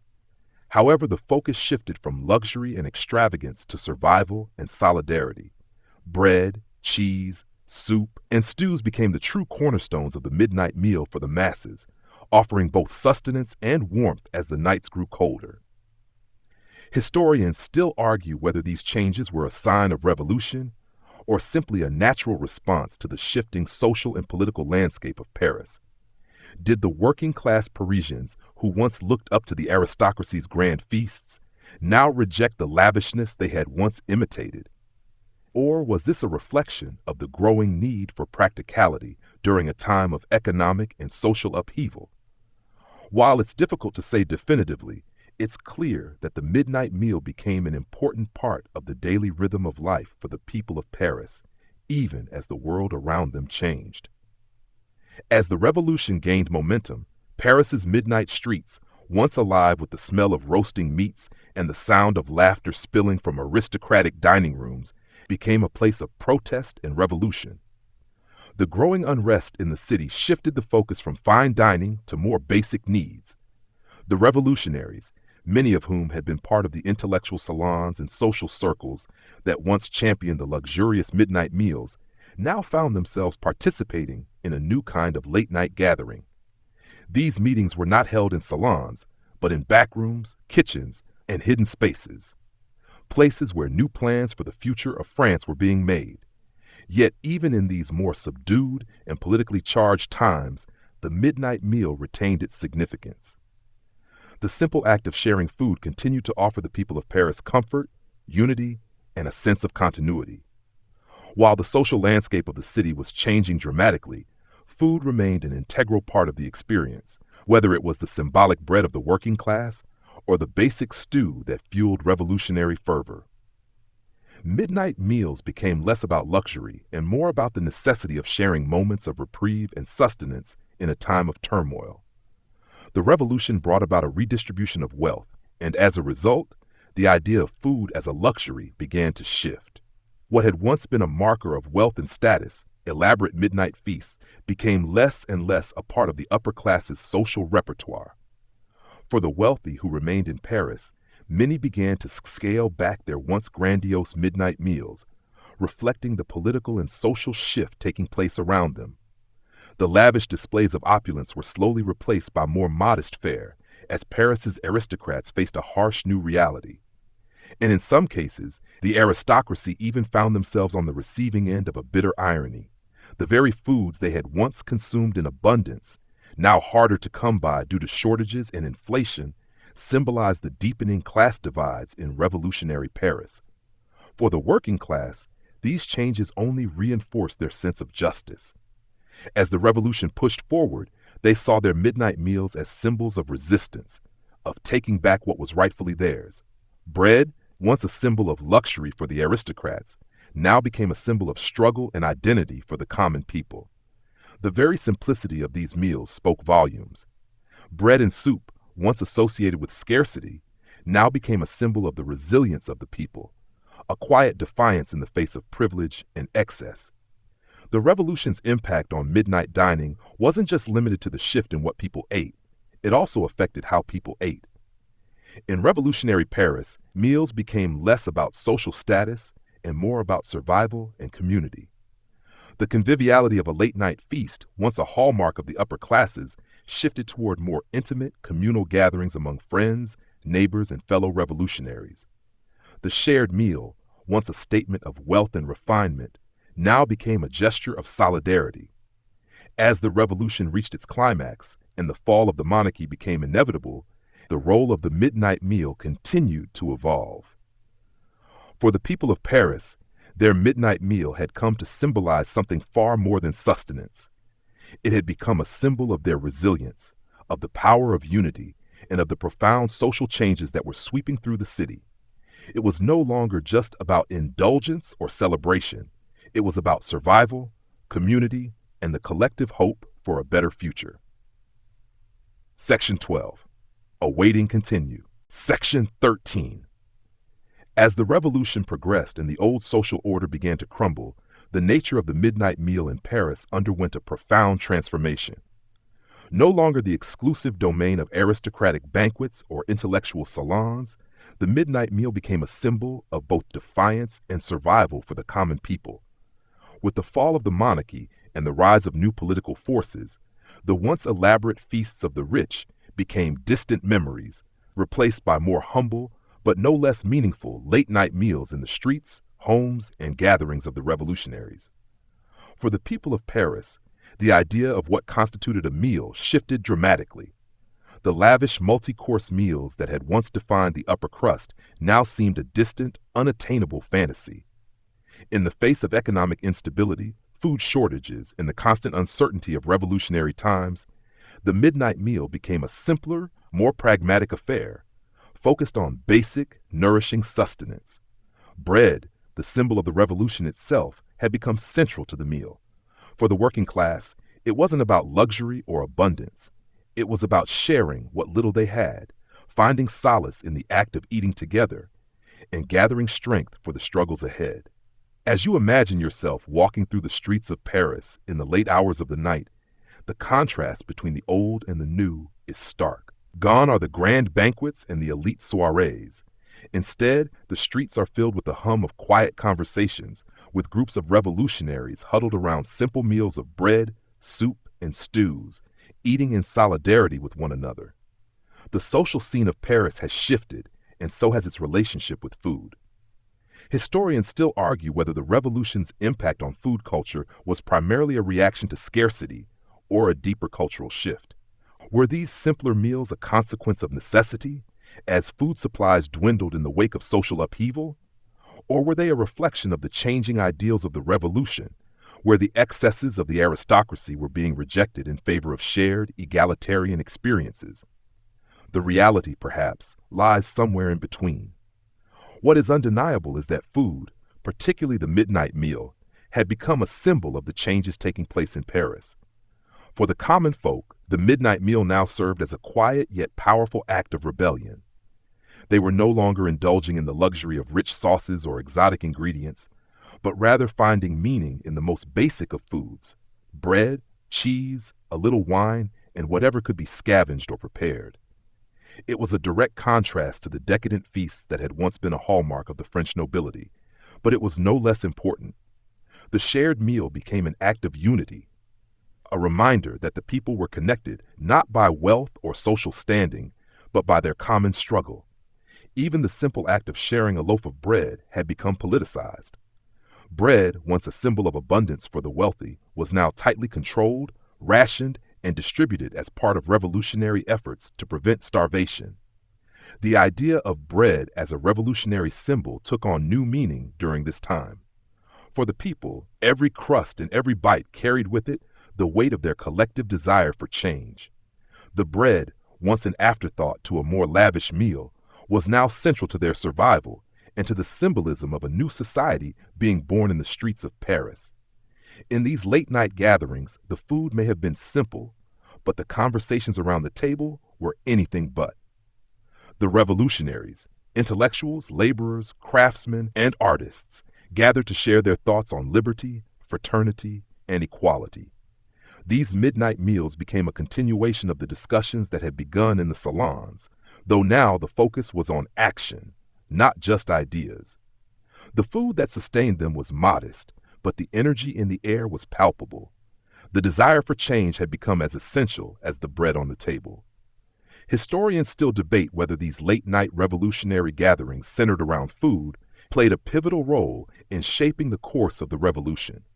Were the simple midnight meals in the homes of the common people, where revolutionaries would gather to plot their next moves, the true birthplace of the ideals that would reshape France? Or did these meals simply provide the nourishment needed to fuel the revolutionary spirit that would eventually lead to the fall of the monarchy and the rise of the French Republic? What is clear, however, is that the transformation of the midnight meal from a symbol of wealth and excess to one of necessity and solidarity mirrored the broader societal changes happening in Paris at the time. The aristocratic midnight banquets, once a source of pride and social power, were replaced by communal gatherings that reinforced the principles of equality, unity, and resistance to oppression. The once divisive divide between the classes began to dissolve, and in its place, a new sense of shared experience emerged, embodied through the act of sharing a humble meal. In these midnight meals, food became more than just sustenance. It was a statement, a symbol of resistance, a declaration that the people of Paris would no longer be content with the inequality of the old order. The modest meals of the revolutionaries spoke volumes about their new vision for the future. They weren't just eating to survive, they were eating to create, to build, and to fight for a new world. Bread, cheese, and wine weren't just items on a menu. They were part of a revolutionary manifesto, a call for justice, for change, and for a society where all could eat together in equal measure. As the revolution surged forward, these midnight meals became less about food and more about what food represented. They were moments of connection, of defiance, and of hope. The humble bread on the table symbolized not just survival, but the triumph of the people over the excesses of the past. And as the streets of Paris began to change, so did the culture of midnight meals, transforming from a reflection of aristocratic privilege to a celebration of revolutionary spirit and solidarity. Section 13, awaiting continue. Section 14. As the French Revolution unfolded, the transformation of the midnight meal was just one small part of the immense cultural shift sweeping Paris. The food that once symbolized luxury and privilege for the aristocracy now found itself in the hands of the people, who had redefined it as a marker of unity, equality, and survival. With the monarchy overthrown and the rise of the French Republic on the horizon, the notion of indulgence was swapped for necessity, and the role of food in the revolution became symbolic of the fight for justice. But while the revolutionaries' midnight meals had evolved from extravagant banquets to humble gatherings of bread, cheese, and wine, there remained a sense of festivity and community. Even in the face of hardship, the people of Paris continued to find reasons to gather, to share meals, and to celebrate their small victories. Food was still a common thread that connected Parisians, even when times were tough. It became the rallying point for solidarity and collective action. These late-night meals weren't just about nourishing the body. They were about feeding the spirit of the revolution. Historians still argue about the lasting impact of these shared meals. Were they simply a temporary response to the social upheaval, or did they represent a shift in the cultural consciousness of the time? Perhaps it was a bit of both. The rise of the Republic marked the beginning of a new era, one where food was no longer about conspicuous consumption, but about survival, togetherness, and equality. For the people of Paris, the midnight meal was no longer just about luxury. It had become about the principles of fraternity and the shared hope for a better future. As the revolution moved to its most turbulent phase, the ideals of the Republic began to take hold, and with them, a new approach to food and feasting. The aristocratic symbols of excess, once proudly displayed at midnight banquets, were now seen as a relic of the past. The new France was defined by austerity, simplicity, and equality. This was reflected in the way Parisians ate, especially in the way they gathered for midnight meals. The grandeur of the past gave way to the bare necessities: a simple loaf of bread, a wedge of cheese, some broth, and a glass of wine to wash it down. In revolutionary Paris, food no longer had the same weight of opulence and extravagance. What had once been the exclusive realm of the upper classes was now available to everyone. The idea of equality was deeply ingrained in the midnight meal, where everyone, regardless of social rank, sat at the same table, shared the same bread, and broke down the old barriers that had long divided society. It was a small but significant change in the way Paris approached food. In these meals, everyone was equal. No longer were they separated by wealth, birth, or privilege. The common meal had become a symbol of the new France, united, collective, and free from the old constraints. Even the preparation and service of the meal reflected these newfound ideals. The days of servants bringing out platters of roasted meats and pastries for the elite were over. Now, the meals were simpler, prepared by the people themselves, shared among friends and neighbors. The divide between servant and served was gone. People gathered to prepare food together, cook together, and most importantly, eat together. The very act of cooking and sharing a meal became an expression of the revolutionary spirit. Unity, equality, and solidarity. As revolutionary fervor gripped the streets, the midnight meal also took on a more political dimension. Food had become more than just sustenance. It was a means of survival and a weapon of defiance. The scarcity of food, especially bread, had long been one of the driving forces of the revolution. But as the people found themselves increasingly reliant on the government for food, the act of sitting down to a midnight meal became a way to reclaim power. It was a direct statement to the elite classes that the people were no longer dependent on them. They could now feed themselves, relying on each other instead of the grand banquets of the past. The rise of food scarcity had a direct effect on the midnight meal, particularly as revolutionary France began to face shortages and inflation. What had once been a luxury now became a fight for survival. The bread riots of the late 18th century were often sparked by shortages of food, and the revolution saw the rise of groups like the sans-culottes, ordinary working men and women, who demanded access to basic sustenance. These were the same people who found strength in the shared midnight meal, eating together, demanding that their voices be heard, and making sure that no one went hungry. In the midst of these struggles, food was politicized, and the simple act of eating became an act of resistance.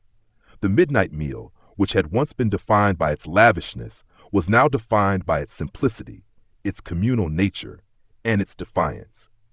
The food on the table was not just to nourish the body, but to fuel the fight for a new society.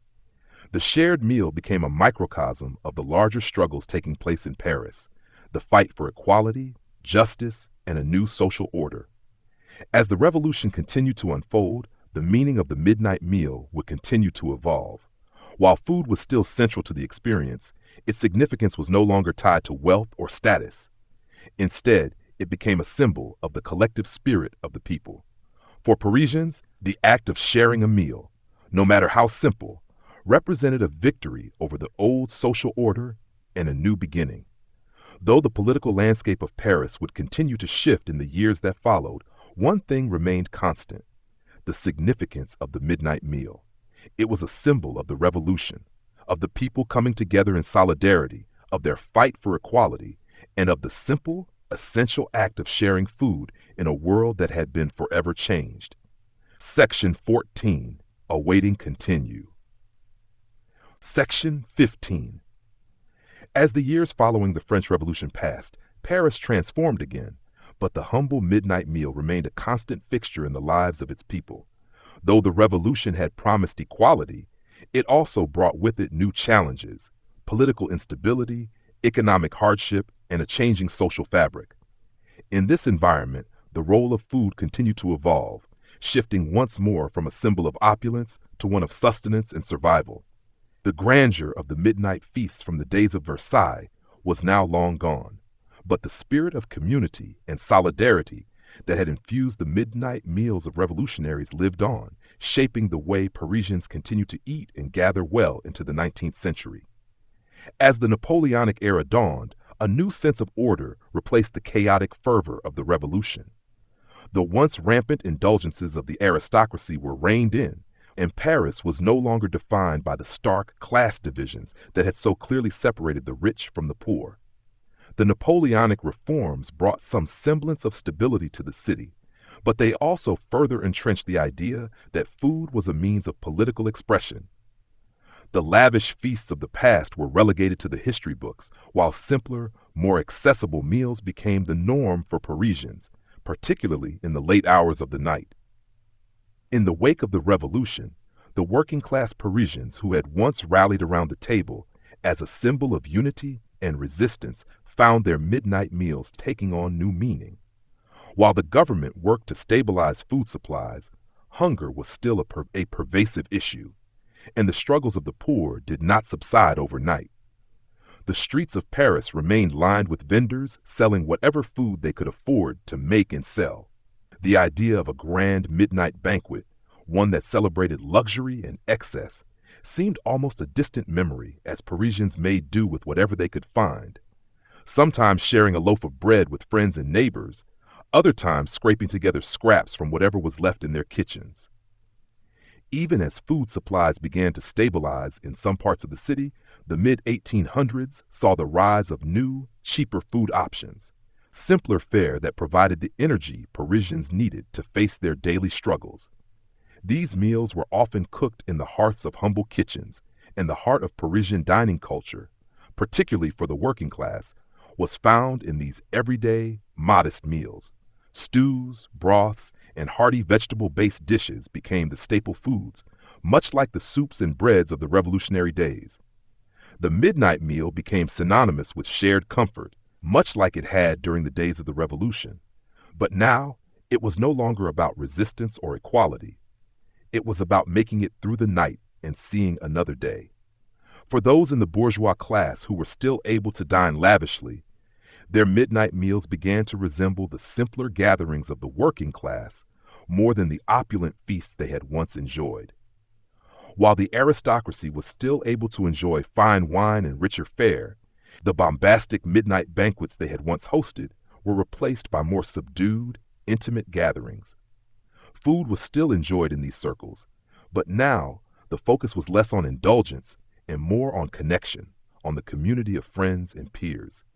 There was an unspoken acknowledgement of the changing world outside their gilded dining rooms, a recognition that the days of lavish excess were over. The spirit of the revolution, now years in the past, still haunted these midnight meals, a quiet reminder of what Paris had once been and what it was becoming. Historians still debate the lasting cultural effects of the French Revolution on Parisian food culture. Were the midnight meals of the bourgeoisie and intellectuals simply a reflection of their desire to hold on to the past, or were they a response to the changing nature of society? The truth likely lies in the complex nature of post-revolutionary Paris. The old class distinctions may have been abolished, but new forms of social status arose, and these were reflected in the way food was consumed. The common meal, once a symbol of resistance and equality, began to take on a new meaning in the wake of the revolution, a reflection of the more complex social and economic realities that Parisian society now faced. Despite these shifts, the essence of the midnight meal remained the same. It was a time for community, for sharing with others, and for finding comfort in the act of eating together. While the specific foods changed, from rich meats and pastries to simple breads and broths, the spirit of connection remained constant. The act of breaking bread, of gathering around a table with others to enjoy food, remained a powerful symbol of the social bonds that held Paris together. For the working class, this was often the only meal of the day that involved sitting down with family or neighbors. For the bourgeoisie, it was a quieter, more subdued reminder of the importance of human connection in a rapidly changing world. In these more modest midnight meals, food continued to serve as a way for Parisians to express their solidarity with one another, even in the face of difficult times. The idea of eating together had become a deeply ingrained part of the culture, whether it was a lavish feast in a palace or a humble meal in a worker's home. Food, once again, became the thread that wove Parisian society together, a constant amid the political and social upheavals that had transformed the city over the past several decades.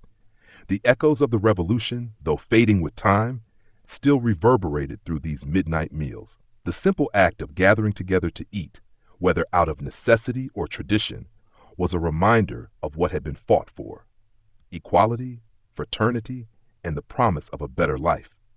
As Paris moved further into the 19th century, food culture continued to evolve, but it was still grounded in the lessons of the past. The midnight meal, once a symbol of aristocratic excess, had become a universal experience, a place where Parisians from all walks of life could find solace, unity, and a reminder of the shared struggles that defined their city. Section 15. Awaiting continue. Section 16. By the middle of the 19th century, Paris had transformed again. And so too had its approach to food, especially the late-night meals that had been a part of the city's social fabric for centuries. The revolution's upheaval had shifted the focus of dining from indulgence to necessity, and while the scars of the past were still evident, the city was beginning to emerge from the shadow of social and political chaos. The echoes of the grand feasts of Versailles now felt distant, but Paris was alive with a new energy, one that was reflected in its food culture. The simple, communal midnight meal that had flourished during the Revolution remained, but it was now part of a broader trend of increasing sophistication and modernization.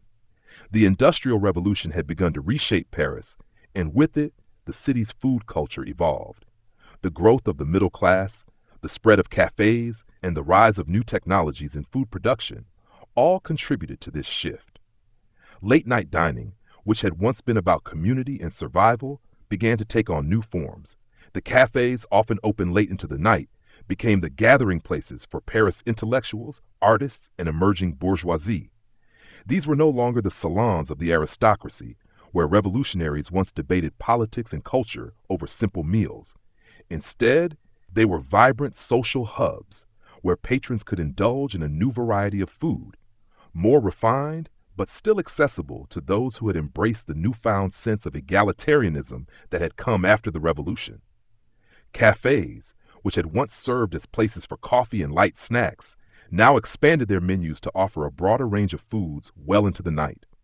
Parisians, particularly those of the growing middle class, found themselves enjoying warm, hearty meals in these social settings. The early midnight meals, simple stews and bread, were now often paired with more sophisticated offerings, delicate salads, meats roasted to perfection, or rich sauces that could be served with a glass of wine. The food was still not as lavish as the old aristocratic banquets, but it reflected the growing desire for refinement and quality, even among the working and middle classes. But in these new cafes and bistros, the spirit of the revolutionary midnight meal remained. The food was no longer just a marker of survival. It was an expression of social change. The act of sharing a meal at night in a public setting with friends or fellow Parisians symbolized the growing openness of Parisian society. The idea of class distinctions that had once been so rigid during the old monarchy seemed increasingly irrelevant. Parisians of all backgrounds could now sit together in cafes and enjoy a meal, just as they had during the Revolution. The culture of the shared meal endured, but now it was fueled by the modern ideals of democracy and urbanization that had reshaped the city in the wake of the Revolution. Historians still debate whether this shift toward more refined late-night dining was simply an inevitable byproduct of the industrialization of Paris, or whether it was a deeper cultural movement rooted in the ideals of the Revolution itself. The cafes that sprouted across Paris certainly reflected a broader shift in social dynamics. No longer was food about exclusion. It had become a communal experience, one that was increasingly open to all. The role of food in socializing, particularly in the late hours of the night, became more significant as cafes and bistros flourished. No longer was it just about the substance of the meal. It was about the atmosphere, the experience of eating together in public. The French middle class, which had emerged as a result of the economic changes brought by industrialization, found their own version of the midnight meal, one that balanced the simplicity of the working class meal with the sophistication of the old aristocratic feasts. Cafes became cultural hubs, not just for food, but for intellectual exchange, art, and even political discussion. The artists, writers, and philosophers who frequented these establishments were often at the forefront of Paris's cultural and political life. Their midnight meals weren't just about satisfying hunger. They were about feeding creativity, building connections, and forging a sense of shared purpose. These intellectuals, like the revolutionaries before them, understood the power of food in shaping society, and their conversations, often taking place late into the night, would continue to influence the direction of French culture for years to come. But it wasn't just in the refined spaces of cafes and bistros that the midnight meal remained a vital part of Parisian life. In the quieter corners of the city, in the neighborhoods where the working class had long lived, the simplicity of the midnight meal continued to serve as a unifying force. Bread, soup, cheese, and wine were still the staples of late-night gatherings, but these meals had evolved into something more. They were moments of connection, of resistance to the challenges of the day, and a reminder that, despite the changes in Parisian society, the spirit of solidarity that had defined the revolution still held sway. In the late 1800s, the rise of new food trends, particularly with the emergence of fine dining and haute cuisine, began to push the boundaries of what was once considered a midnight meal. But the spirit of those early midnight meals, the simple communal gathering of people around a table, sharing food, conversation, and ideas, remained. The cultural and political shifts of the 19th century had shaped the way Parisians viewed their meals, but they hadn't erased the core values of the midnight meal: togetherness, equality, and a shared sense of purpose. For Parisians, the midnight meal had come to represent something far more than just food. It was a symbol of the city's resilience, its ability to adapt to change, and its enduring commitment to the ideals of the revolution. Though the nature of the meal had shifted, more refined, more accessible, and more sophisticated, it was still about connection. It was still about finding unity in a world that had been dramatically altered. And in these late-night meals, whether in a cafe or around a humble kitchen table, the spirit of Parisian resilience lived on.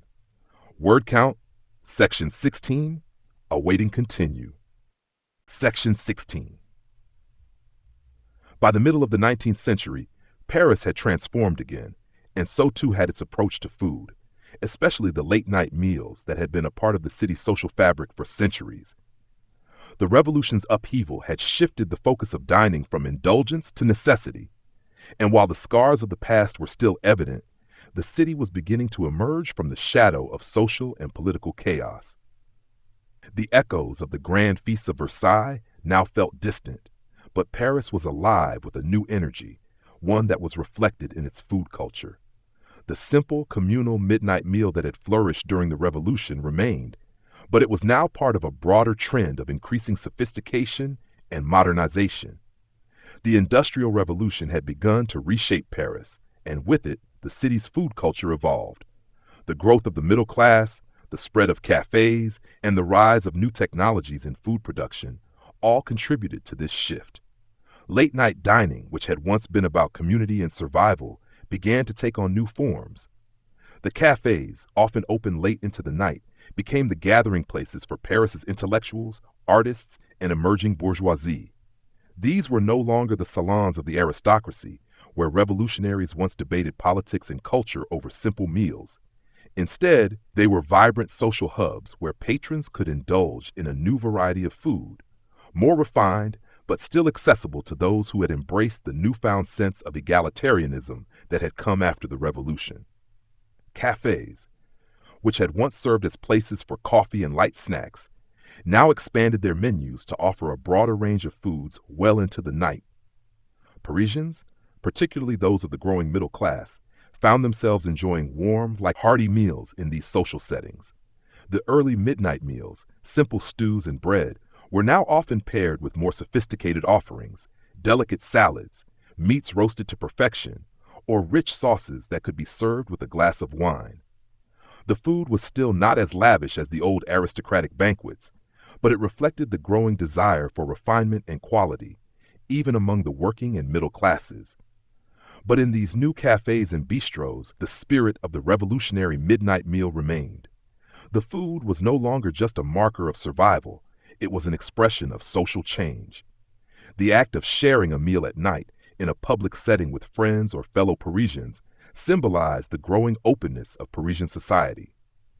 The idea of class distinctions that had once been so rigid during the old monarchy seemed increasingly irrelevant. Parisians of all backgrounds could now sit together in cafes and enjoy a meal, just as they had during the Revolution. The culture of the shared meal endured, but now it was fueled by the modern ideals of democracy and urbanization that had reshaped the city in the wake of the Revolution.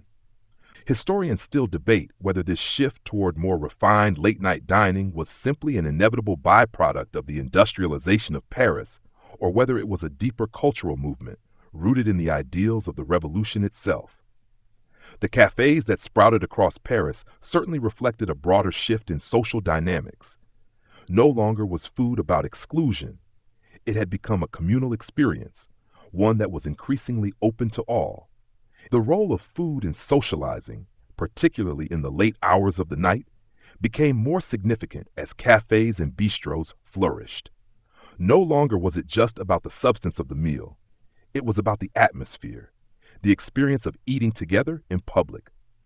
The French middle class, which had emerged as a result of the economic changes brought by industrialization, found their own version of the midnight meal, one that balanced the simplicity of the working class meal with the sophistication of the old aristocratic feasts. Cafes became cultural hubs, not just for food, but for intellectual exchange, art, and even political discussion.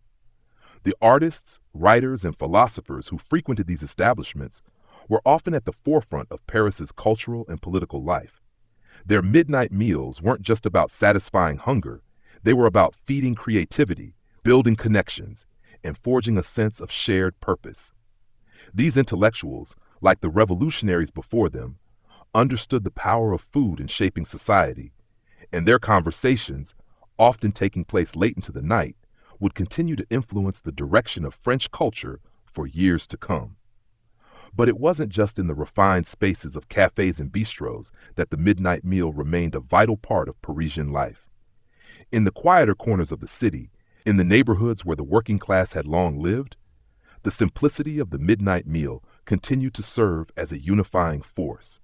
Bread, soup, cheese, and wine were still the staples of late-night gatherings, but these meals had evolved into something more. They were moments of connection, of resistance to the challenges of the day, and a reminder that, despite the changes in Parisian society, the spirit of solidarity that had defined the revolution still held sway. In the late 1800s, the rise of new food trends, particularly with the emergence of fine dining and haute cuisine, began to push the boundaries of what was once considered a midnight meal. But the spirit of those early midnight meals, the simple, communal gathering of people around a table, sharing food, conversation, and ideas, remained. The cultural and political shifts of the 19th century had shaped the way Parisians viewed their meals, but they hadn't erased the core values of the midnight meal: togetherness, equality, and a shared sense of purpose. For Parisians, the midnight meal had come to represent something far more than just food. It was a symbol of the city's resilience, its ability to adapt to change, and its enduring commitment to the ideals of the revolution. Though the nature of the meal had shifted, more refined, more accessible, and more sophisticated, it was still about connection. It was still about finding unity in a world that had been dramatically altered. And in these late-night meals, whether in a cafe or around a humble kitchen table, the spirit of Parisian resilience lived on.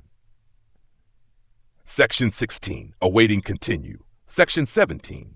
As the 19th century moved toward its close, Paris had become a city that straddled two worlds, one of emerging modernity and the other steeped in its revolutionary past. While the early revolutionary ideals of equality and fraternity had shaped the city's social and political framework, by the time of the Belle Époque, the midnight meal had transformed once again, influenced by the rapid pace of industrialization, urban expansion, and the burgeoning class divides of late 19th century France. What had once been a symbol of unity and resistance now became a reflection of the complexities of a rapidly modernizing society. By the late 1800s, the Industrial Revolution had fundamentally altered the way Parisians lived and worked. The old neighborhoods of Paris, where midnight meals had once been intimate, communal affairs were increasingly replaced by a growing metropolis where the distinctions between the classes became more pronounced. The growing bourgeoisie found themselves with the means to indulge in finer dining, while the working class people continued to share modest meals late into the night. And while the grandeur of the aristocratic midnight banquet was long gone, the newer, simpler forms of late-night dining began to evolve into something distinctly modern. For the upper and middle classes, the midnight meal became a place of leisure rather than necessity. These were no longer the days of simple bread and broth shared in solidarity after a long day's labor. Now, the late-night meal had begun to take on a social function, often found in the bustling cafes, brasseries, and restaurants that dotted Paris's newly constructed boulevards. These dining establishments were now open well into the night, offering Parisians the chance to indulge in a variety of dishes, sophisticated French cuisine with an emphasis on fresh ingredients and precise preparation, all paired with fine wines and accompanied by lively conversation. Historians still debate whether this shift toward fine dining and restaurant culture marked a positive or negative turning point for Paris's food scene. Some argue that the Industrial Revolution, which allowed the middle class to flourish, helped democratize dining by providing access to higher quality food at a broader range of price points. Others suggest that the proliferation of restaurants and cafes, though accessible, further entrenched class divides. The cafe culture that emerged in Paris during this period was no longer centered around intellectual discussions over simple, modest meals, but rather on a kind of performative indulgence. It was not just about eating, it was about presenting oneself as part of the modern cosmopolitan Parisian elite. For the bourgeoisie, the late-night meal had become a social ritual, where appearances were as important as the food itself. And yet, even as the finer aspects of dining flourished in the upper echelons of society, the essence of the midnight meal, its spirit of connection, remained present in the working-class neighborhoods of Paris. The laboring classes, who had once shared their meals in solidarity during the Revolution, continued to gather in humble cafes and taverns well into the night, though their meals had become more simplified than ever. No longer a symbol of resistance, the working-class midnight meal had become about survival, comfort, and maintaining a sense of community in a world that was becoming increasingly disconnected. These meals often consisted of basic fare, hearty stews, bread, cheap wines, and small portions of whatever ingredients were available. However, even in this simplicity, there was a certain richness in the experience. The food was secondary to the act of eating together, of coming together in the face of difficult circumstances, to share not just sustenance, but stories, laughter, and a sense of togetherness. These late-night meals were a way for the working class to hold on to the tradition of the shared meal, even as society around them rapidly changed. And so, as Paris moved toward the turn of the 20th century, the midnight meal had transformed once more. It was no longer a simple affair, defined only by the working class, or by intellectuals meeting in salons. The dining experience had become much more complex, reflecting the ongoing social changes that Paris was undergoing. For the elite, the midnight meal was often about luxury and indulgence in the finest restaurants. For the working class, it was still about survival and unity, albeit in a world where those who once gathered together in shared struggle were increasingly segregated by class and wealth. Despite these changes, there remained a thread of continuity. The shared experience of eating, late at night, among friends, family, or strangers. Whether it was a luxurious meal in a restaurant or a simple gathering in a working-class tavern, the midnight meal continued to serve as a backdrop for human connection. It was a time when the city's diverse population, despite its class divisions, could come together in the quiet hours of the night to nourish not just their bodies, but also their spirits.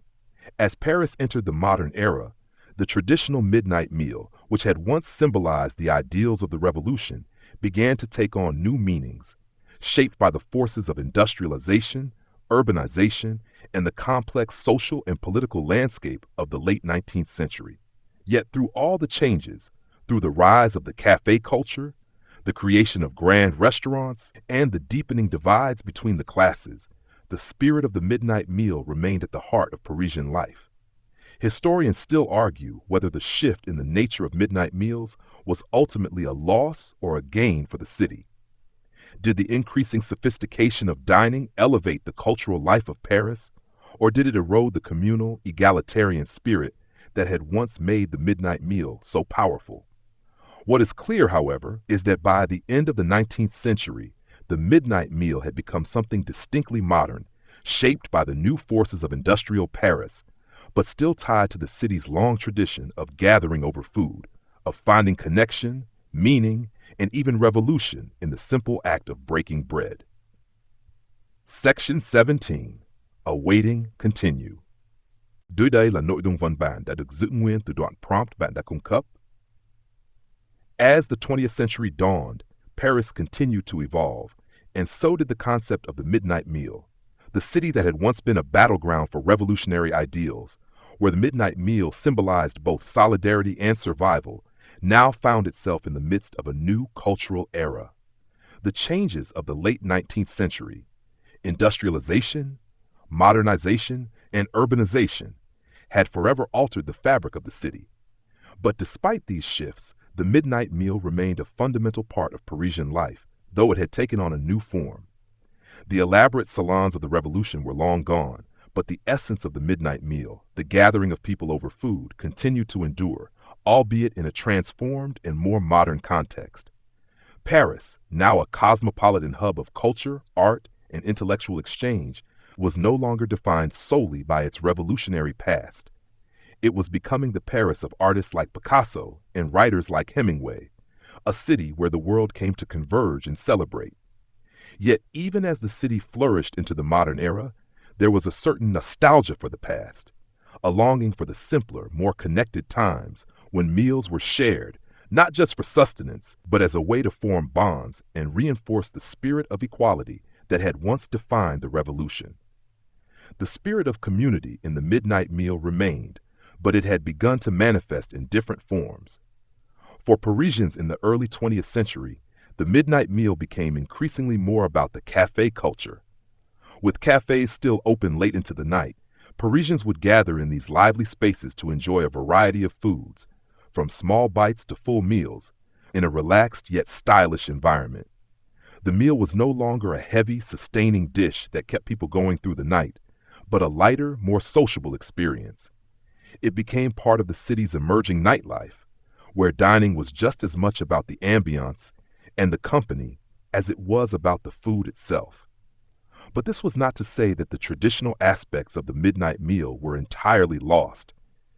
In the back streets and quieter neighborhoods of Paris, the working-class tradition of sharing simple meals, broths, soups, and bread, continued. These midnight meals were not about sophistication or leisure, but about the need to nourish the body after long hours of work. The simplicity of these meals continued to hold deep cultural significance, reminding Parisians that food, at its core, was about survival, community, and continuity. In these modern cafes, the food offerings grew more diverse and cosmopolitan, reflecting the increasing international influence on Paris. The global culinary exchange that began in the late 19th century had blossomed in the 20th century, and dishes from around the world began to appear on the menus of Parisian restaurants. Midnight meals in these places became a symbol of Paris's evolving identity as it embraced cultural exchange while still holding on to its roots. Yet, despite the growing variety of food, the core of the midnight meal remained the same. It was still a social occasion, a time to sit down, share, and connect. Historians still debate the role that food culture played in shaping modern Paris. Was it the diverse range of food available that allowed the city to maintain its cultural dominance, or was it the enduring tradition of communal meals that truly kept the Parisian spirit alive? One thing that remains clear is that the midnight meal, while evolving, was still a fixture in the city's social fabric. It was as much a cultural symbol of Paris's modernity as it was a reminder of the ideals that had once sparked the revolution: equality, fraternity, and unity. In cafes and brasseries, Paris's middle and upper classes would indulge in refined meals late into the night, a far cry from the bread and soup meals of the revolution's aftermath. Yet, despite the sophistication of the fare, the act of eating together remained as significant as ever, The transformation of the midnight meal into a social event that involved more than just food, that involved art, conversation, and even philosophy, was a product of Paris's unique cultural history. In these spaces, ideas were exchanged, relationships were formed, and the city's intellectual spirit lived on. The Parisian cafe was no longer just a place for food, it was a microcosm of the city's vibrant, creative life. Even as the wealthy and the intellectual elite of Paris flocked to these cafes, the working class continued their own tradition of midnight meals in less glamorous settings. For them, food remained a symbol of sustenance and survival, but it was still a meal that was shared with loved ones, with neighbors, with friends, those who had weathered the same hardships. Though the world around them had changed, and though Paris had evolved into a city of lights and modernity, the working class continued to hold on to the roots of the midnight meal. It was still about the simple act of eating together, of finding comfort in the company of others. As the 20th century continued, Paris would become a center for modern art, literature, and philosophy, and with it, the culture of the midnight meal evolved into something more symbolic. It was no longer just about food, it was about culture, identity, and connection. Whether it was a group of writers huddled together in a cafe, discussing the future of French literature, or a group of workers sharing bread and wine in a quiet apartment, the midnight meal continued to represent the essence of what it meant to be Parisian. It was about coming together, about finding common ground in an ever-changing world, and about maintaining a sense of continuity, even as everything else around you was in flux. Historians still argue whether the midnight meal in 20th century Paris was a continuation of revolutionary ideals or a departure from them. Some see it as a reminder of what the revolution fought for: community, equality, and solidarity, while others view it as a sign of how far Paris had come from those ideals, with food becoming more of a symbol of leisure than resistance. Regardless of the perspective, the midnight meal remained an essential part of Parisian culture, a symbol of the city's ability to adapt and evolve, while holding on to the traditions that had shaped it for centuries.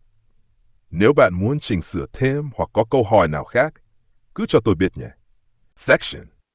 As Paris marched into the early 20th century, the notion of the midnight meal continued to transform, reflecting the shifting tides of social, economic, and cultural changes. The city's culinary culture remained deeply intertwined with its identity, and yet the midnight meal had come to represent something that transcended simply eating. It became a beacon of Parisian elegance and modernity, a moment to unwind, socialize, and indulge in the pleasures of life. In the more glamorous corners of the city, grand cafes, opulent hotels, and sophisticated restaurants offered a new definition of the midnight meal, where the ambiance itself became just as important as the food on the plate. These new-age midnight meals were for the bourgeoisie and the elite, the ever-expanding middle class who had come to embrace the Parisian lifestyle of indulgence, sophistication, and culture. The spirit of community and equality that once defined the late-night gatherings during the Revolution had evolved into a more curated, even performative experience. People now went to cafes and brasseries not just for the food, but to see and be seen, to partake in the cultural spectacle of Parisian nightlife. The food was still high quality, delicate pâtés, creamy soufflés, fresh seafood, but now it was as much about the atmosphere of the restaurant as it was about the taste of the dish. The midnight meal became a space where elegance and leisure converged, and the idea of a shared meal continued, but in a new, more individualistic light. In contrast, for the working-class Parisians, the spirit of the midnight meal remained more in line with its revolutionary roots. Despite the wealth and extravagance of the city's upper classes, many of Paris's laborers and tradespeople continued to keep the old tradition alive, albeit with a distinctly modern twist. While they might not have been dining in the grand cafes or Michelin-starred restaurants, they were still gathering with friends, family, and neighbors at modest bistros and taverns, where the midnight meal remained about sustenance, comfort, and a sense of community. It was in these humble spaces that the essence of the midnight meal endured, as they shared what little they had: hearty stews, bread, simple cheese, and wine. Here, food was not a luxury, but a necessity. The meal wasn't about sophistication, it was about survival and connection. Historians still debate the role of food in the cultural divide that marked the 20th century. Did the evolution of the midnight meal in the cafe culture signify a loss of Parisian unity, or was it a natural progression for a city that had embraced modernity and wealth? Some would argue that the increasing individualism of the upper class, evidenced in their lavish late-night indulgences, highlighted the growing divide between the city's rich and poor. Others might say that the rise of the cafe as the central gathering place for Parisians from all walks of life was a sign of the city's ability to adapt while retaining its cultural essence. What was clear, however, was that the midnight meal had not been lost in the noise of modern life. It had simply taken on a new form, one that continued to reflect the soul of Paris. By the 1920s and 1930s, the world had entered the jazz age, and with it came a new era of Parisian nightlife. The cafes and restaurants had transformed into hubs of not only food and drink, but also of music, art, and intellectual exchange. The rise of the flapper culture, the booming jazz scene, and the roaring 20s brought a new kind of energy to the streets of Paris, and with it, a new perspective on the midnight meal. It was no longer about the solemn, reflective gatherings of earlier decades, but a celebration of life, of freedom, and of modernity. Paris was in the midst of a cultural renaissance, and the midnight meal was right there in the center of it all. Jazz music played late into the night in these now legendary establishments, and dining became more of an event than ever before. The midnight meal was as much about the ambiance, about the electric atmosphere of the cafe or jazz club, as it was about the food itself. Parisians were embracing a new cosmopolitanism, and the food served in these settings was often a fusion of French tradition with global influences, as people from around the world gathered in Paris to make their mark. Dishes became more varied, more experimental, with chefs drawing from international cuisines, creating something new in the heart of the old city. It was no longer just about the food of the people, it was about Paris as a global cultural hub. Yet, amid the glittering lights and glamour of the new cafe culture, a quiet transformation was taking place in the homes of Paris's working-class neighborhoods.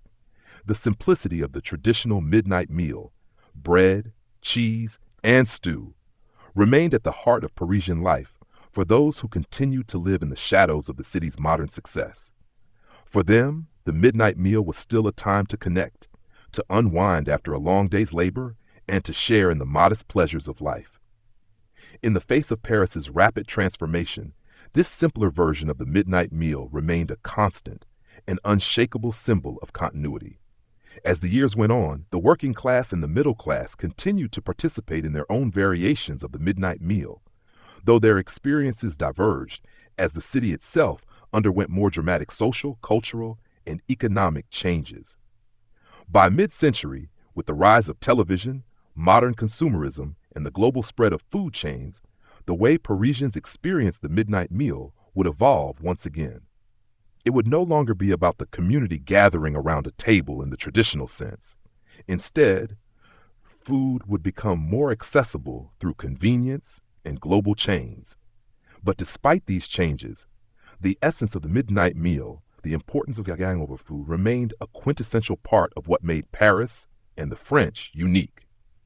Historians still debate whether this shift was inevitable or whether it represented the end of an era. Some believe that the globalization of food culture, the ability to dine anywhere in the world from a McDonald's to a fine dining restaurant, marked the end of the tradition of the midnight meal as a communal event, while others argue that the essence of Paris as a place of culinary innovation and connection would always survive, no matter how much the world around it changed. As Paris entered the second half of the 20th century, the idea of the midnight meal continued to evolve, but one thing remained certain: food, and the way Parisians came together to share it, would always be a central part of the city's cultural identity. Section 19, awaiting continue. Section 20. As Paris entered the latter half of the 20th century, the influence of globalization and modern consumer culture began to have a more profound effect on the nature of dining, and with it, the midnight meal. By now, the grand cafes and brasseries that had once defined Parisian late-night dining were still going strong, but they had become part of a larger trend of modernization that was sweeping the city. The days of leisurely dining that had marked the earlier part of the century were slowly being replaced by a new wave of quick, on-the-go eating. Paris was no longer just the city of elegant meals and intellectual salons. It was now a modern metropolis, shaped by the forces of mass consumerism, the rise of multinational chains, and an increasingly fast-paced lifestyle.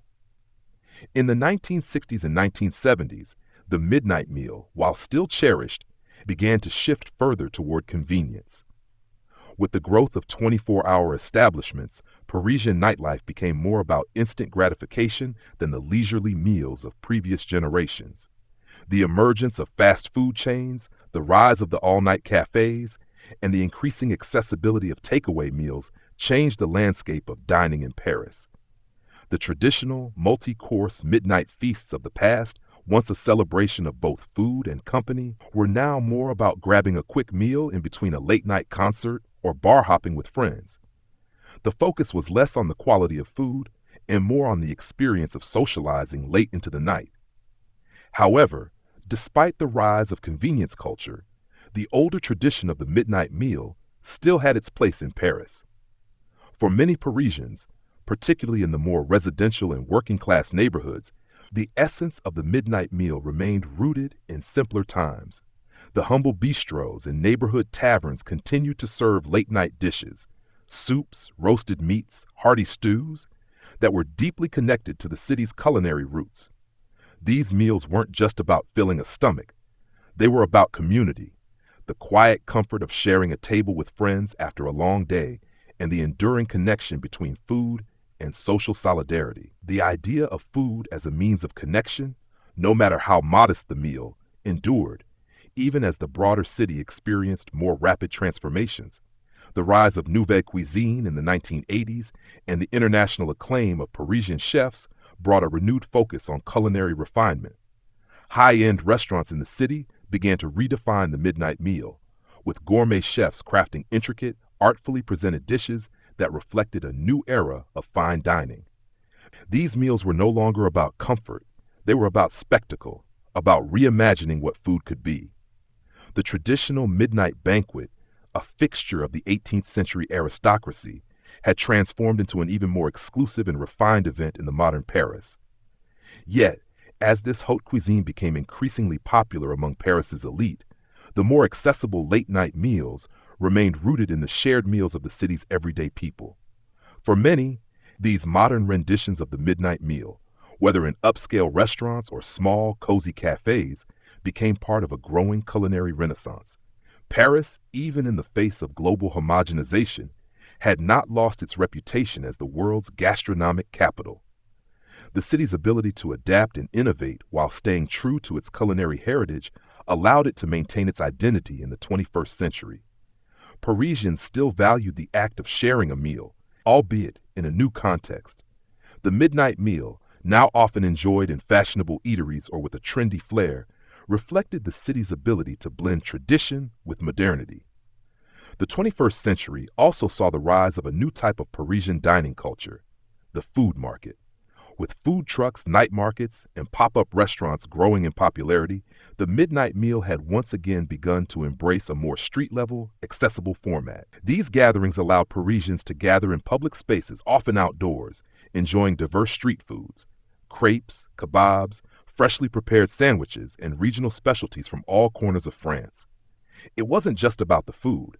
It was about the experience, the sense of being part of a modern, inclusive Paris that celebrated diversity and creativity. These food markets, with their informal atmosphere and wide range of offerings, reflected the ever-evolving nature of the midnight meal in the 21st century. In a way, these pop-up restaurants and food markets marked a return to some of the same values that had defined the midnight meal during the Revolution. The food was shared not just for sustenance, but for community. It was about a shared experience, a way to bring people together across social lines. Whether it was a quick bite in a trendy new food stall or a full-course meal in a modern bistro, the midnight meal continued to be a moment of connection, a reminder that food had the power to unite, regardless of class, background, or station in life. Historians and food critics continue to debate the significance of the food revolution that has taken place in Paris over the past few decades. Was it simply a natural progression of Paris's cultural evolution, or was it a response to the changing needs of a modern cosmopolitan city? Whatever the answer, the role of the midnight meal in Parisian life remains vital. It may no longer be the symbol of rebellion and solidarity it once was during the revolution, but it continues to be a cultural touchstone, one that connects Parisians to their past while also allowing them to engage with their future. As the midnight meal in Paris becomes more about convenience and socialization, it still retains that unshakable connection to the city's history. From the first simple breads and broths of the working class to the grand midnight feasts of the aristocracy and the intellectual salons, to the bustling cafes and pop-up food stalls of today, the act of sharing a meal late at night remains one of Paris's most enduring traditions. In each bite, in each shared plate, there's a reminder of the city's ability to adapt, evolve, and survive. For Parisians, the midnight meal is not just about eating. It's about living, connecting, and finding meaning in the most basic of human experiences. Section 20. Awaiting, continue. As Paris ventured into the new millennium, its culinary landscape continued to change rapidly. Yet the essence of the midnight meal remained remarkably consistent. Though the city had evolved into a global center for business, tourism, and culture, the midnight meal continued to embody the spirit of Paris itself, ever-changing, yet anchored in tradition. The late-night dining scene, while more diverse than ever before, retained the timeless characteristics of the past, the coming together of people, the sharing of food, and the expression of culture and community. Whether enjoyed in the haute cuisine restaurants of the city's upscale neighborhoods or in the humble, street-side food trucks that had become synonymous with Parisian vibrancy, the midnight meal had transformed once again, now a fusion of innovation, accessibility, and cultural continuity. The 21st century saw a wave of new, younger Parisians embracing food culture in a way that blended the old and the new. These were the generations that had inherited Paris's rich culinary legacy, but were not bound by it. For them, dining was about more than just the food. It was about experience, creativity, and experimentation. The rise of culinary movements like food fusion, molecular gastronomy, and farm-to-table dining began to shape the late-night meal, particularly among the younger crowd. Yet even as the Parisian dining scene continued to embrace modern culinary techniques and international influences, there remained a distinct respect for the city's culinary traditions. The midnight meal had not lost its significance as a communal experience. It had simply taken on new, modern forms. Food trucks and pop-up restaurants became symbols of Paris's transformation. The city's streets, once filled with the aroma of classic French cuisine, now buzzed with the sense of tacos, dumplings, and falafel. These mobile eateries became hotspots for people looking to enjoy a quick yet flavorful midnight meal in the heart of the city. The food was often inspired by international flavors, but prepared with the same care and attention to detail that characterized Paris's finest dining establishments. Just as the aristocratic midnight banquet of the past had embraced luxury and spectacle, the modern food truck offered an experience of its own, one that was just as connected to Paris's cultural DNA. Only now the experience was democratized and accessible to everyone, regardless of social class. The modern Parisian food scene reflected the city's transformation into a global metropolis, a place where traditions coexisted with new, boundary-pushing innovations. Parisians now had access to cuisines from all over the world, from sushi to curry, from Italian pizza to Ethiopian injera, all served late into the night in a vibrant, cosmopolitan atmosphere. And yet, despite this explosion of diversity, the concept of the midnight meal remained rooted in the idea of sharing, of gathering together, sitting down, and breaking bread in unity. Food in Paris, whether fast or slow, was still a way to connect with others, to reflect the city's evolving identity, and to create new traditions for future generations. Amid this explosion of culinary diversity, the traditional Parisian bistro continued to thrive, particularly in the quieter corners of the city, where time seemed to slow down. Here, away from the fast-paced trends and international flavors of the central districts, the midnight meal still carried a sense of nostalgia for the Paris of the past. The hearty stews, crusty breads, and rustic cheeses were no longer the staples of revolutionary feasts, but had become comfort food, steeped in the city's cultural heritage. For Parisians who sought solace in the familiar, the midnight meal in these classic bistros was a return to a simpler time, a place where the spirit of community was still very much alive.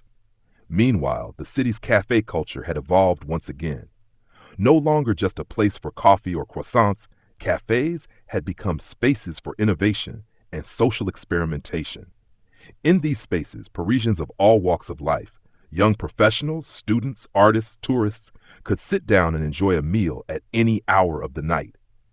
The cafe's role had expanded beyond its origins as a meeting place for intellectuals and artists into something more dynamic and fluid. It was now a spot where Parisians could engage in casual intimate conversations or escape the frenetic pace of modern life. The once formal cafes of the 19th century, with their prescribed etiquette and reserved menus, had given way to more relaxed and welcoming spaces, reflecting the democratization of Parisian food culture. It was here that many of the new forms of the midnight meal began to take root. While global influences had certainly made their mark, Parisians never lost sight of their culinary heritage. In fact, in recent years, there has been a resurgence of interest in traditional French dishes, especially those that represent the spirit of communal dining. Dishes like coq au vin, cassoulet, and bœuf bourguignon, once reserved for special occasions, have found their way back to Parisian dinner tables, now served in casual settings with a contemporary twist. These hearty, long-cooked dishes, steeped in history, are symbolic of the enduring nature of the midnight meal, a time to slow down, savor the flavors, and reconnect with one's roots.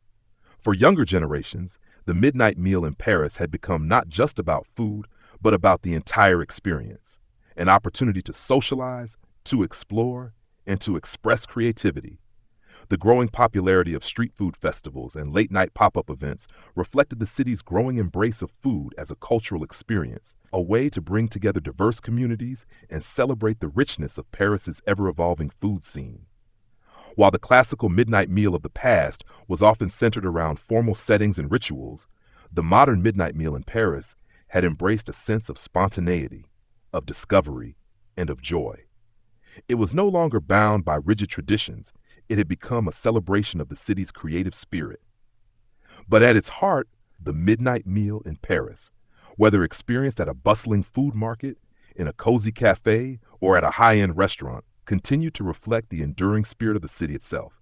It was about connection, about sharing time and space with others, and about continuing to innovate and adapt while holding on to the traditions that made Paris so special. The shared meal, in whatever form it took, remained a reminder of the city's unshakable sense of community and its ability to find meaning and joy in the simplest of acts. It was a celebration of life, of food, and of the timeless tradition that had bound Parisians together for centuries. Section 21. Awaiting continue. Section 22. As Paris continued to transform into a global city at the dawn of the 21st century, the midnight meal still held an undeniable place in its rhythm of life. The speed and convenience of modern living had certainly changed the ways people ate, yet the act of gathering together at night to share food remained a cornerstone of Parisian culture. In this bustling modern metropolis, where everything seemed to move faster than ever before, the midnight meal had become a kind of refuge, a moment of connection amid the chaos, a chance to slow down, reflect, and find solace in the company of others. The landscape of Parisian dining had evolved tremendously over the past century. Once reserved for the aristocracy and intellectual elite, the late-night meal had slowly become more democratized, accessible to Parisians from all walks of life. Now, not only could you find elegant, Michelin-starred meals prepared by world-renowned chefs, but you could also discover humble street food stalls offering local specialties late into the night. The changing nature of the midnight meal reflected the growing diversity and complexity of Paris itself, a city that was as much about its history and traditions as it was about its ability to adapt and reinvent itself. By the 2020s, the concept of fast casual dining had become deeply ingrained in the culture of Paris. The combination of speed and quality was embraced by busy Parisians, particularly those in the working class, who often found themselves eating their late-night meals in small, bustling spots that offered high-quality food at affordable prices. These places had become the new havens for the midnight meal. Small bistros, trendy cafes, and pop-up restaurants that catered to a more time-conscious crowd. In many ways, the quick meal served in these settings mirrored the spirit of the midnight meal of past centuries, unpretentious, yet nourishing, and always meant to be shared with others. At the same time, for those who could afford the luxury of a long, leisurely evening, Paris's fine dining scene was still alive and well. From high-end restaurants in the elegant arrondissements to iconic spots like Le Meurice and the Ritz, the midnight meal continued to provide an opportunity to indulge in the city's finest flavors. The emphasis had shifted from grandiosity to subtlety, fewer lavish banquets, more intimate settings, and menus designed to offer unique, unforgettable experiences. But even in these sophisticated environments, the fundamental joy of sharing a meal with others remained. The midnight meal, whether enjoyed on the go or in the lap of luxury, was still about coming together, creating memories, and experiencing Parisian culture. In these modern Parisian meals, you could also see a subtle blending of old and new.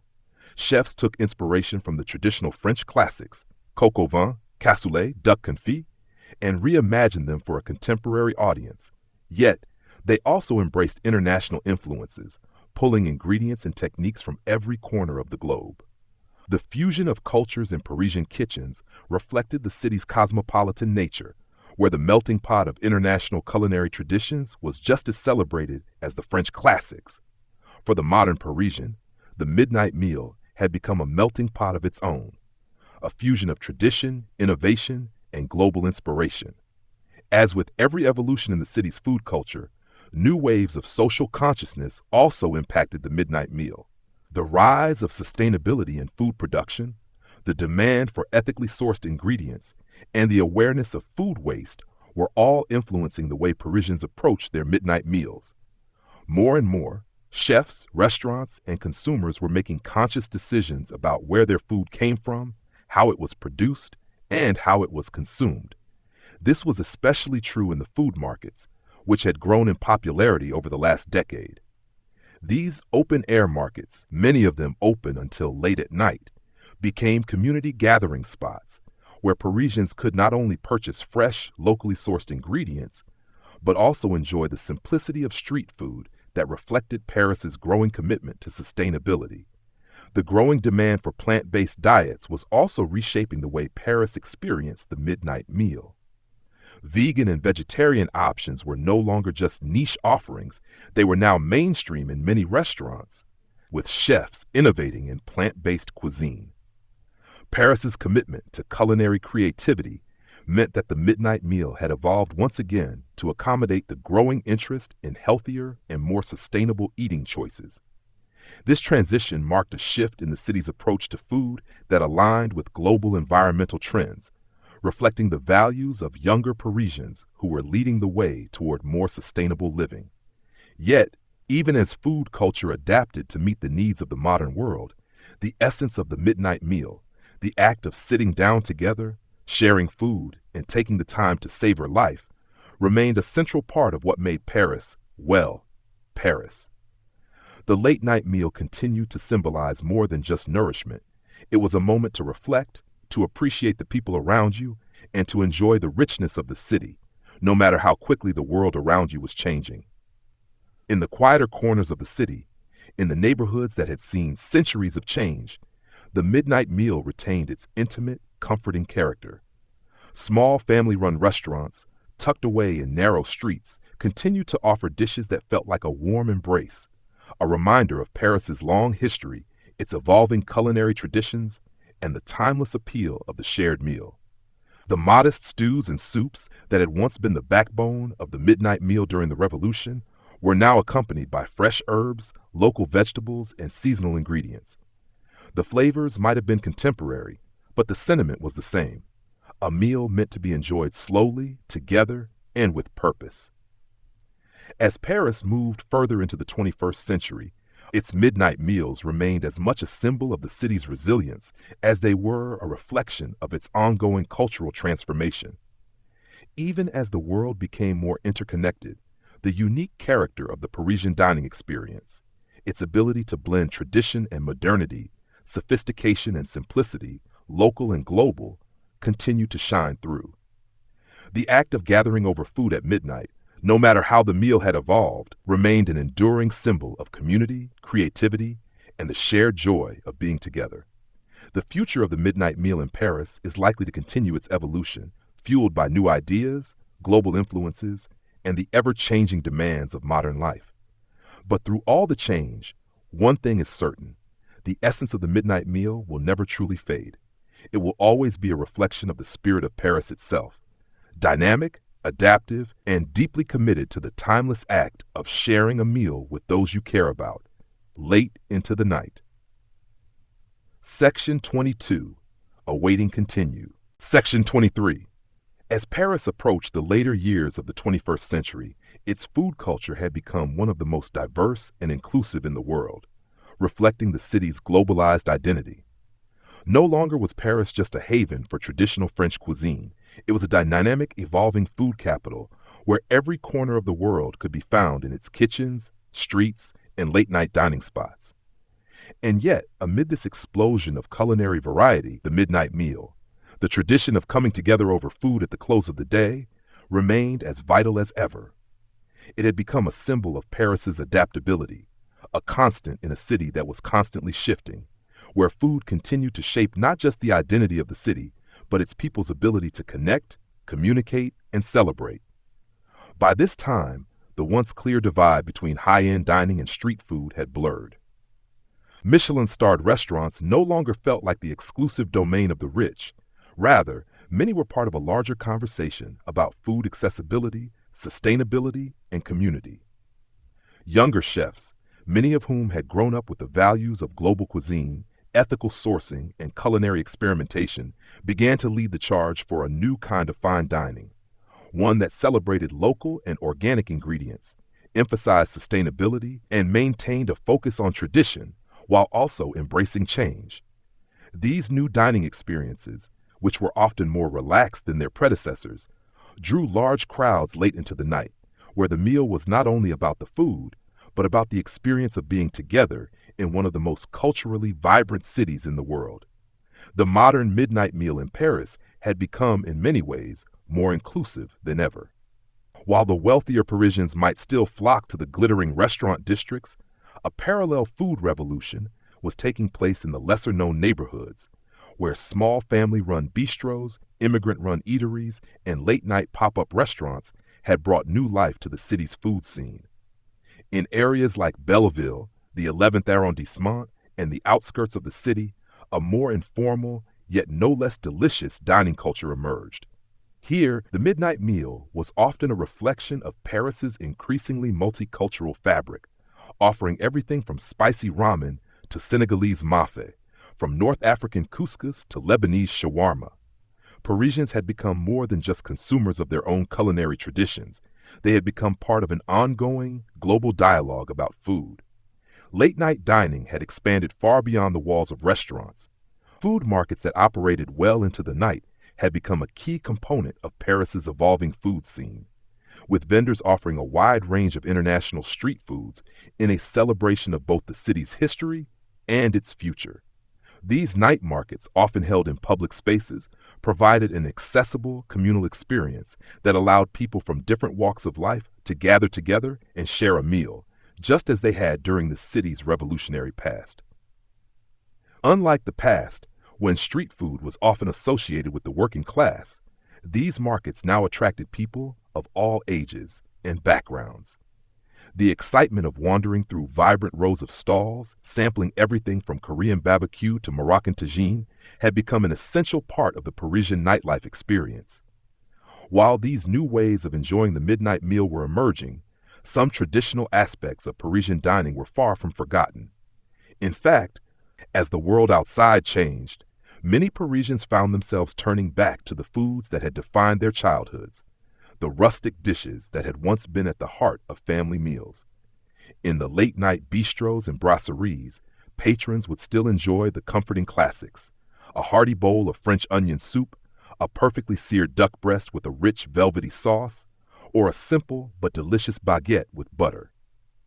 It was in these spaces that Paris's rich culinary heritage endured, offering a timeless, familiar taste that bridged generations. But the midnight meal, in its most modern form, had also become a space for conversation and creativity.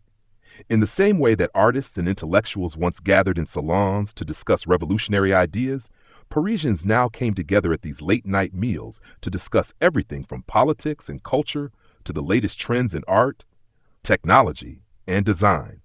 The meal was no longer just about the food. It was about engaging with others, exchanging ideas, and being a part of a living, breathing conversation that continued into the night.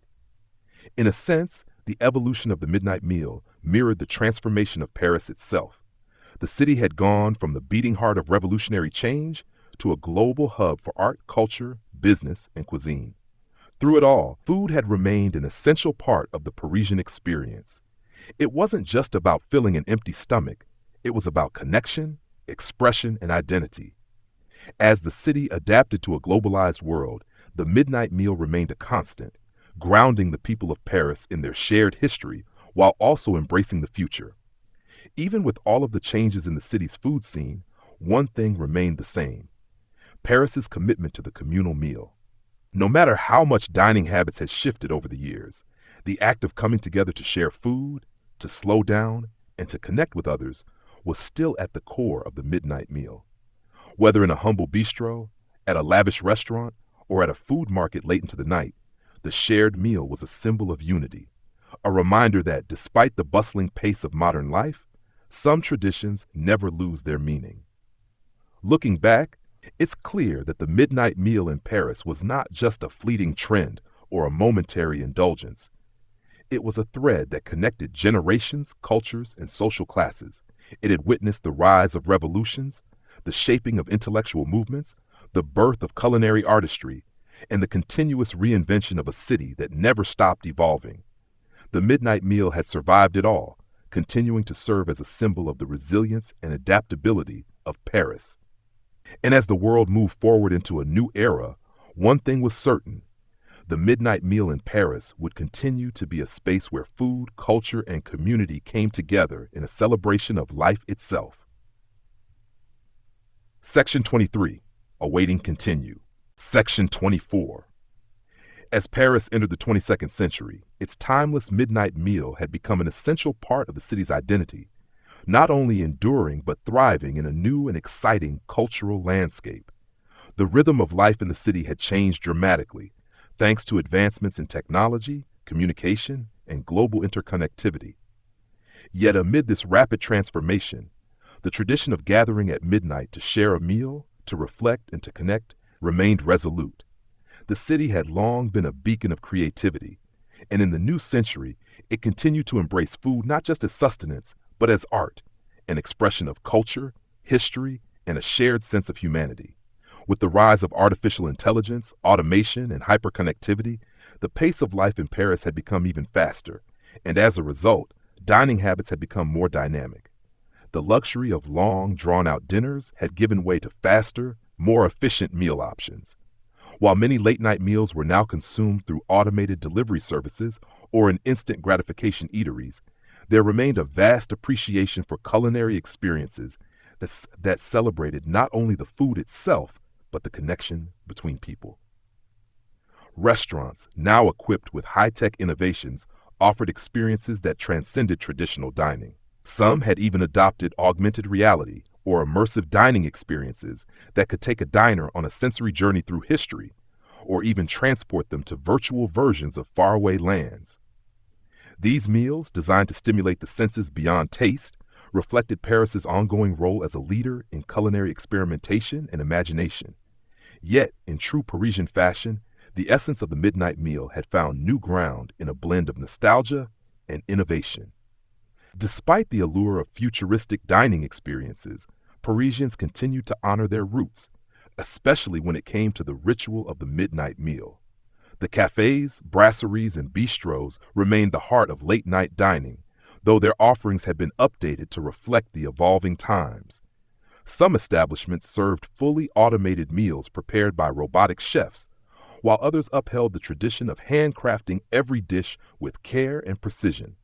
These bistros weren't just places to eat, they had become spaces of cultural exchange, where people gathered from all walks of life to share meals and stories, offline, real, and tangible experiences in an increasingly virtual world.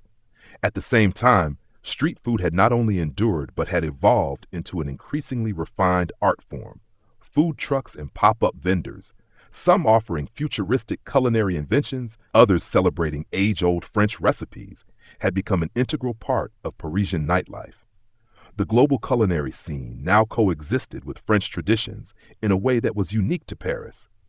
It wasn't uncommon to see Parisians enjoying everything from molecular gastronomy on a skewer to a steaming bowl of classic French onion soup served at a stall. This fusion of the old and new captured the essence of Paris, a city constantly in motion, but grounded in its own rich heritage. The availability of food also reflected the new global mindset that was sweeping Paris. The millennium had seen a dramatic shift in the city's attitude toward sustainability. The focus on locally sourced organic and ethically raised food was now the standard. By the 22nd century, technology allowed Parisians to track the journey of their meal, from farm to table, ensuring that what they consumed was not only good for the body, but also the planet. It wasn't just about eating sustainably. It was about knowing where the food came from and understanding its environmental impact. The practice of sustainable midnight dining reflected the forward-thinking values of the new generation of Parisians, who were committed to maintaining the beauty of the city and its legacy, all while protecting the environment for future generations. The growing popularity of plant-based and lab-grown meats also revolutionized the midnight meal. With the increasing demand for animal-free options, Parisian chefs had embraced plant-based innovation, creating culinary masterpieces that replicated traditional French dishes in ways that were healthier and more sustainable. These meals allowed Parisians to enjoy the flavors they had grown up with while embracing a more ethical and sustainable future. For the first time in history, it seemed that the midnight meal was evolving in a direction that could meet the needs of a modern world without losing the essence of its cultural roots.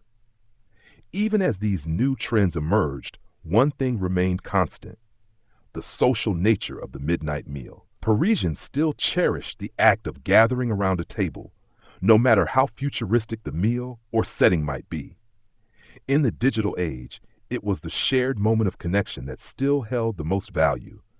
Whether it was a group of young professionals taking a break from their fast-paced lives to savor a late-night snack, or a family sharing a traditional meal in a cozy bistro, the midnight meal had become a space for humans to find togetherness in a world increasingly dominated by technology and digital connections. In fact, Paris's deep-rooted tradition of late-night dining had become an essential part of the city's modern identity, as people from across the globe continued to flock to the city for its unique and diverse food culture. Parisians, proud of their culinary heritage, welcomed this global influence, but they also worked hard to maintain the quality, authenticity, and artistry of their food. The future of the midnight meal in Paris was not just about technology or convenience. It was about keeping the tradition alive, making sure that the essence of connection, of culture, of sharing food with others was never lost. Looking toward the future, the midnight meal in Paris would undoubtedly continue to adapt to the needs of a changing world. But what would never change is its core: food as a symbol of connection, of community, of shared history and culture.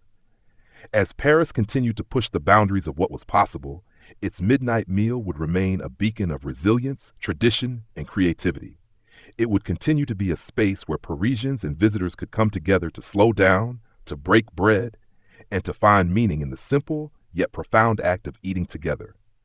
The midnight meal, like Paris itself, would always evolve, but its essence would remain unchanged: a celebration of life, community, and the timeless tradition of gathering around a table. End of script. Sweet dreams. Section 25. As the sun rises over Paris in the early hours of the morning, the city begins to quiet, but its spirit remains as vibrant as ever. The midnight meal, having journeyed through centuries of history, revolution, and adaptation, has settled into its place in the fabric of contemporary Parisian life. In its modern form, it stands as both a symbol of the city's past and a living, evolving testament to its future. The midnight meal in Paris today is more than just a way to eat. It is a reflection of everything Paris has been and everything it is becoming. It's the celebration of both global influence and deep-rooted tradition, of fast-paced innovation and timeless elegance. The midnight meal has retained its essence, the idea that food at its heart is about connection, about sharing moments, and about coming together around a table. Whether it's a young couple sitting at a trendy pop-up stall in the heart of Le Marais, or a family savoring a classic French stew at a quiet bistro in the 5th arrondissement, the midnight meal remains a profound expression of Paris's culture. But as we drift into the 22nd century, it's clear that this tradition is far from static. The future of Paris will continue to see new ways to engage with food, as technology, sustainability, and global influence shape every plate and every meal. Parisian chefs will find new ways to explore the boundaries of cuisine, using both cutting-edge techniques and ancient knowledge to craft dishes that challenge, surprise, and delight. The timeless elegance of French gastronomy will coexist with new ideas, creating a vibrant food scene that is both respectful of its past and welcoming of the future. The growing focus on sustainability, ethical food practices, and environmental awareness will continue to transform the midnight meal. Parisians of the future will not only look for great food, but will also be conscious of where that food comes from, how it's grown, and the impact it has on the planet. Yet even as they embrace these new ideals, they will continue to honor the communal aspect of the meal. The midnight meal will not just be about fueling the body, but about nourishing the soul, connecting people, preserving culture, and reminding everyone of the shared humanity that exists in the act of breaking bread together. And despite all the changes the future holds for Paris, one thing will always remain true. Paris will never stop being a city that celebrates life through food.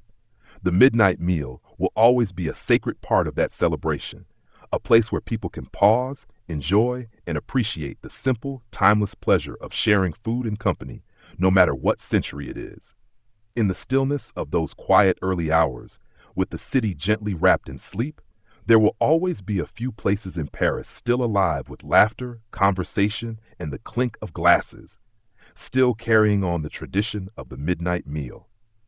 And as the city transitions through its various phases, as it embraces the changes that come with modernity, it will always carry forward the rich, cultural memory of those meals shared late at night, a reminder that no matter how much Paris changes, the essence of what makes it timeless will always be found in its food and in the community that gathers around it. End of script. Sweet dreams.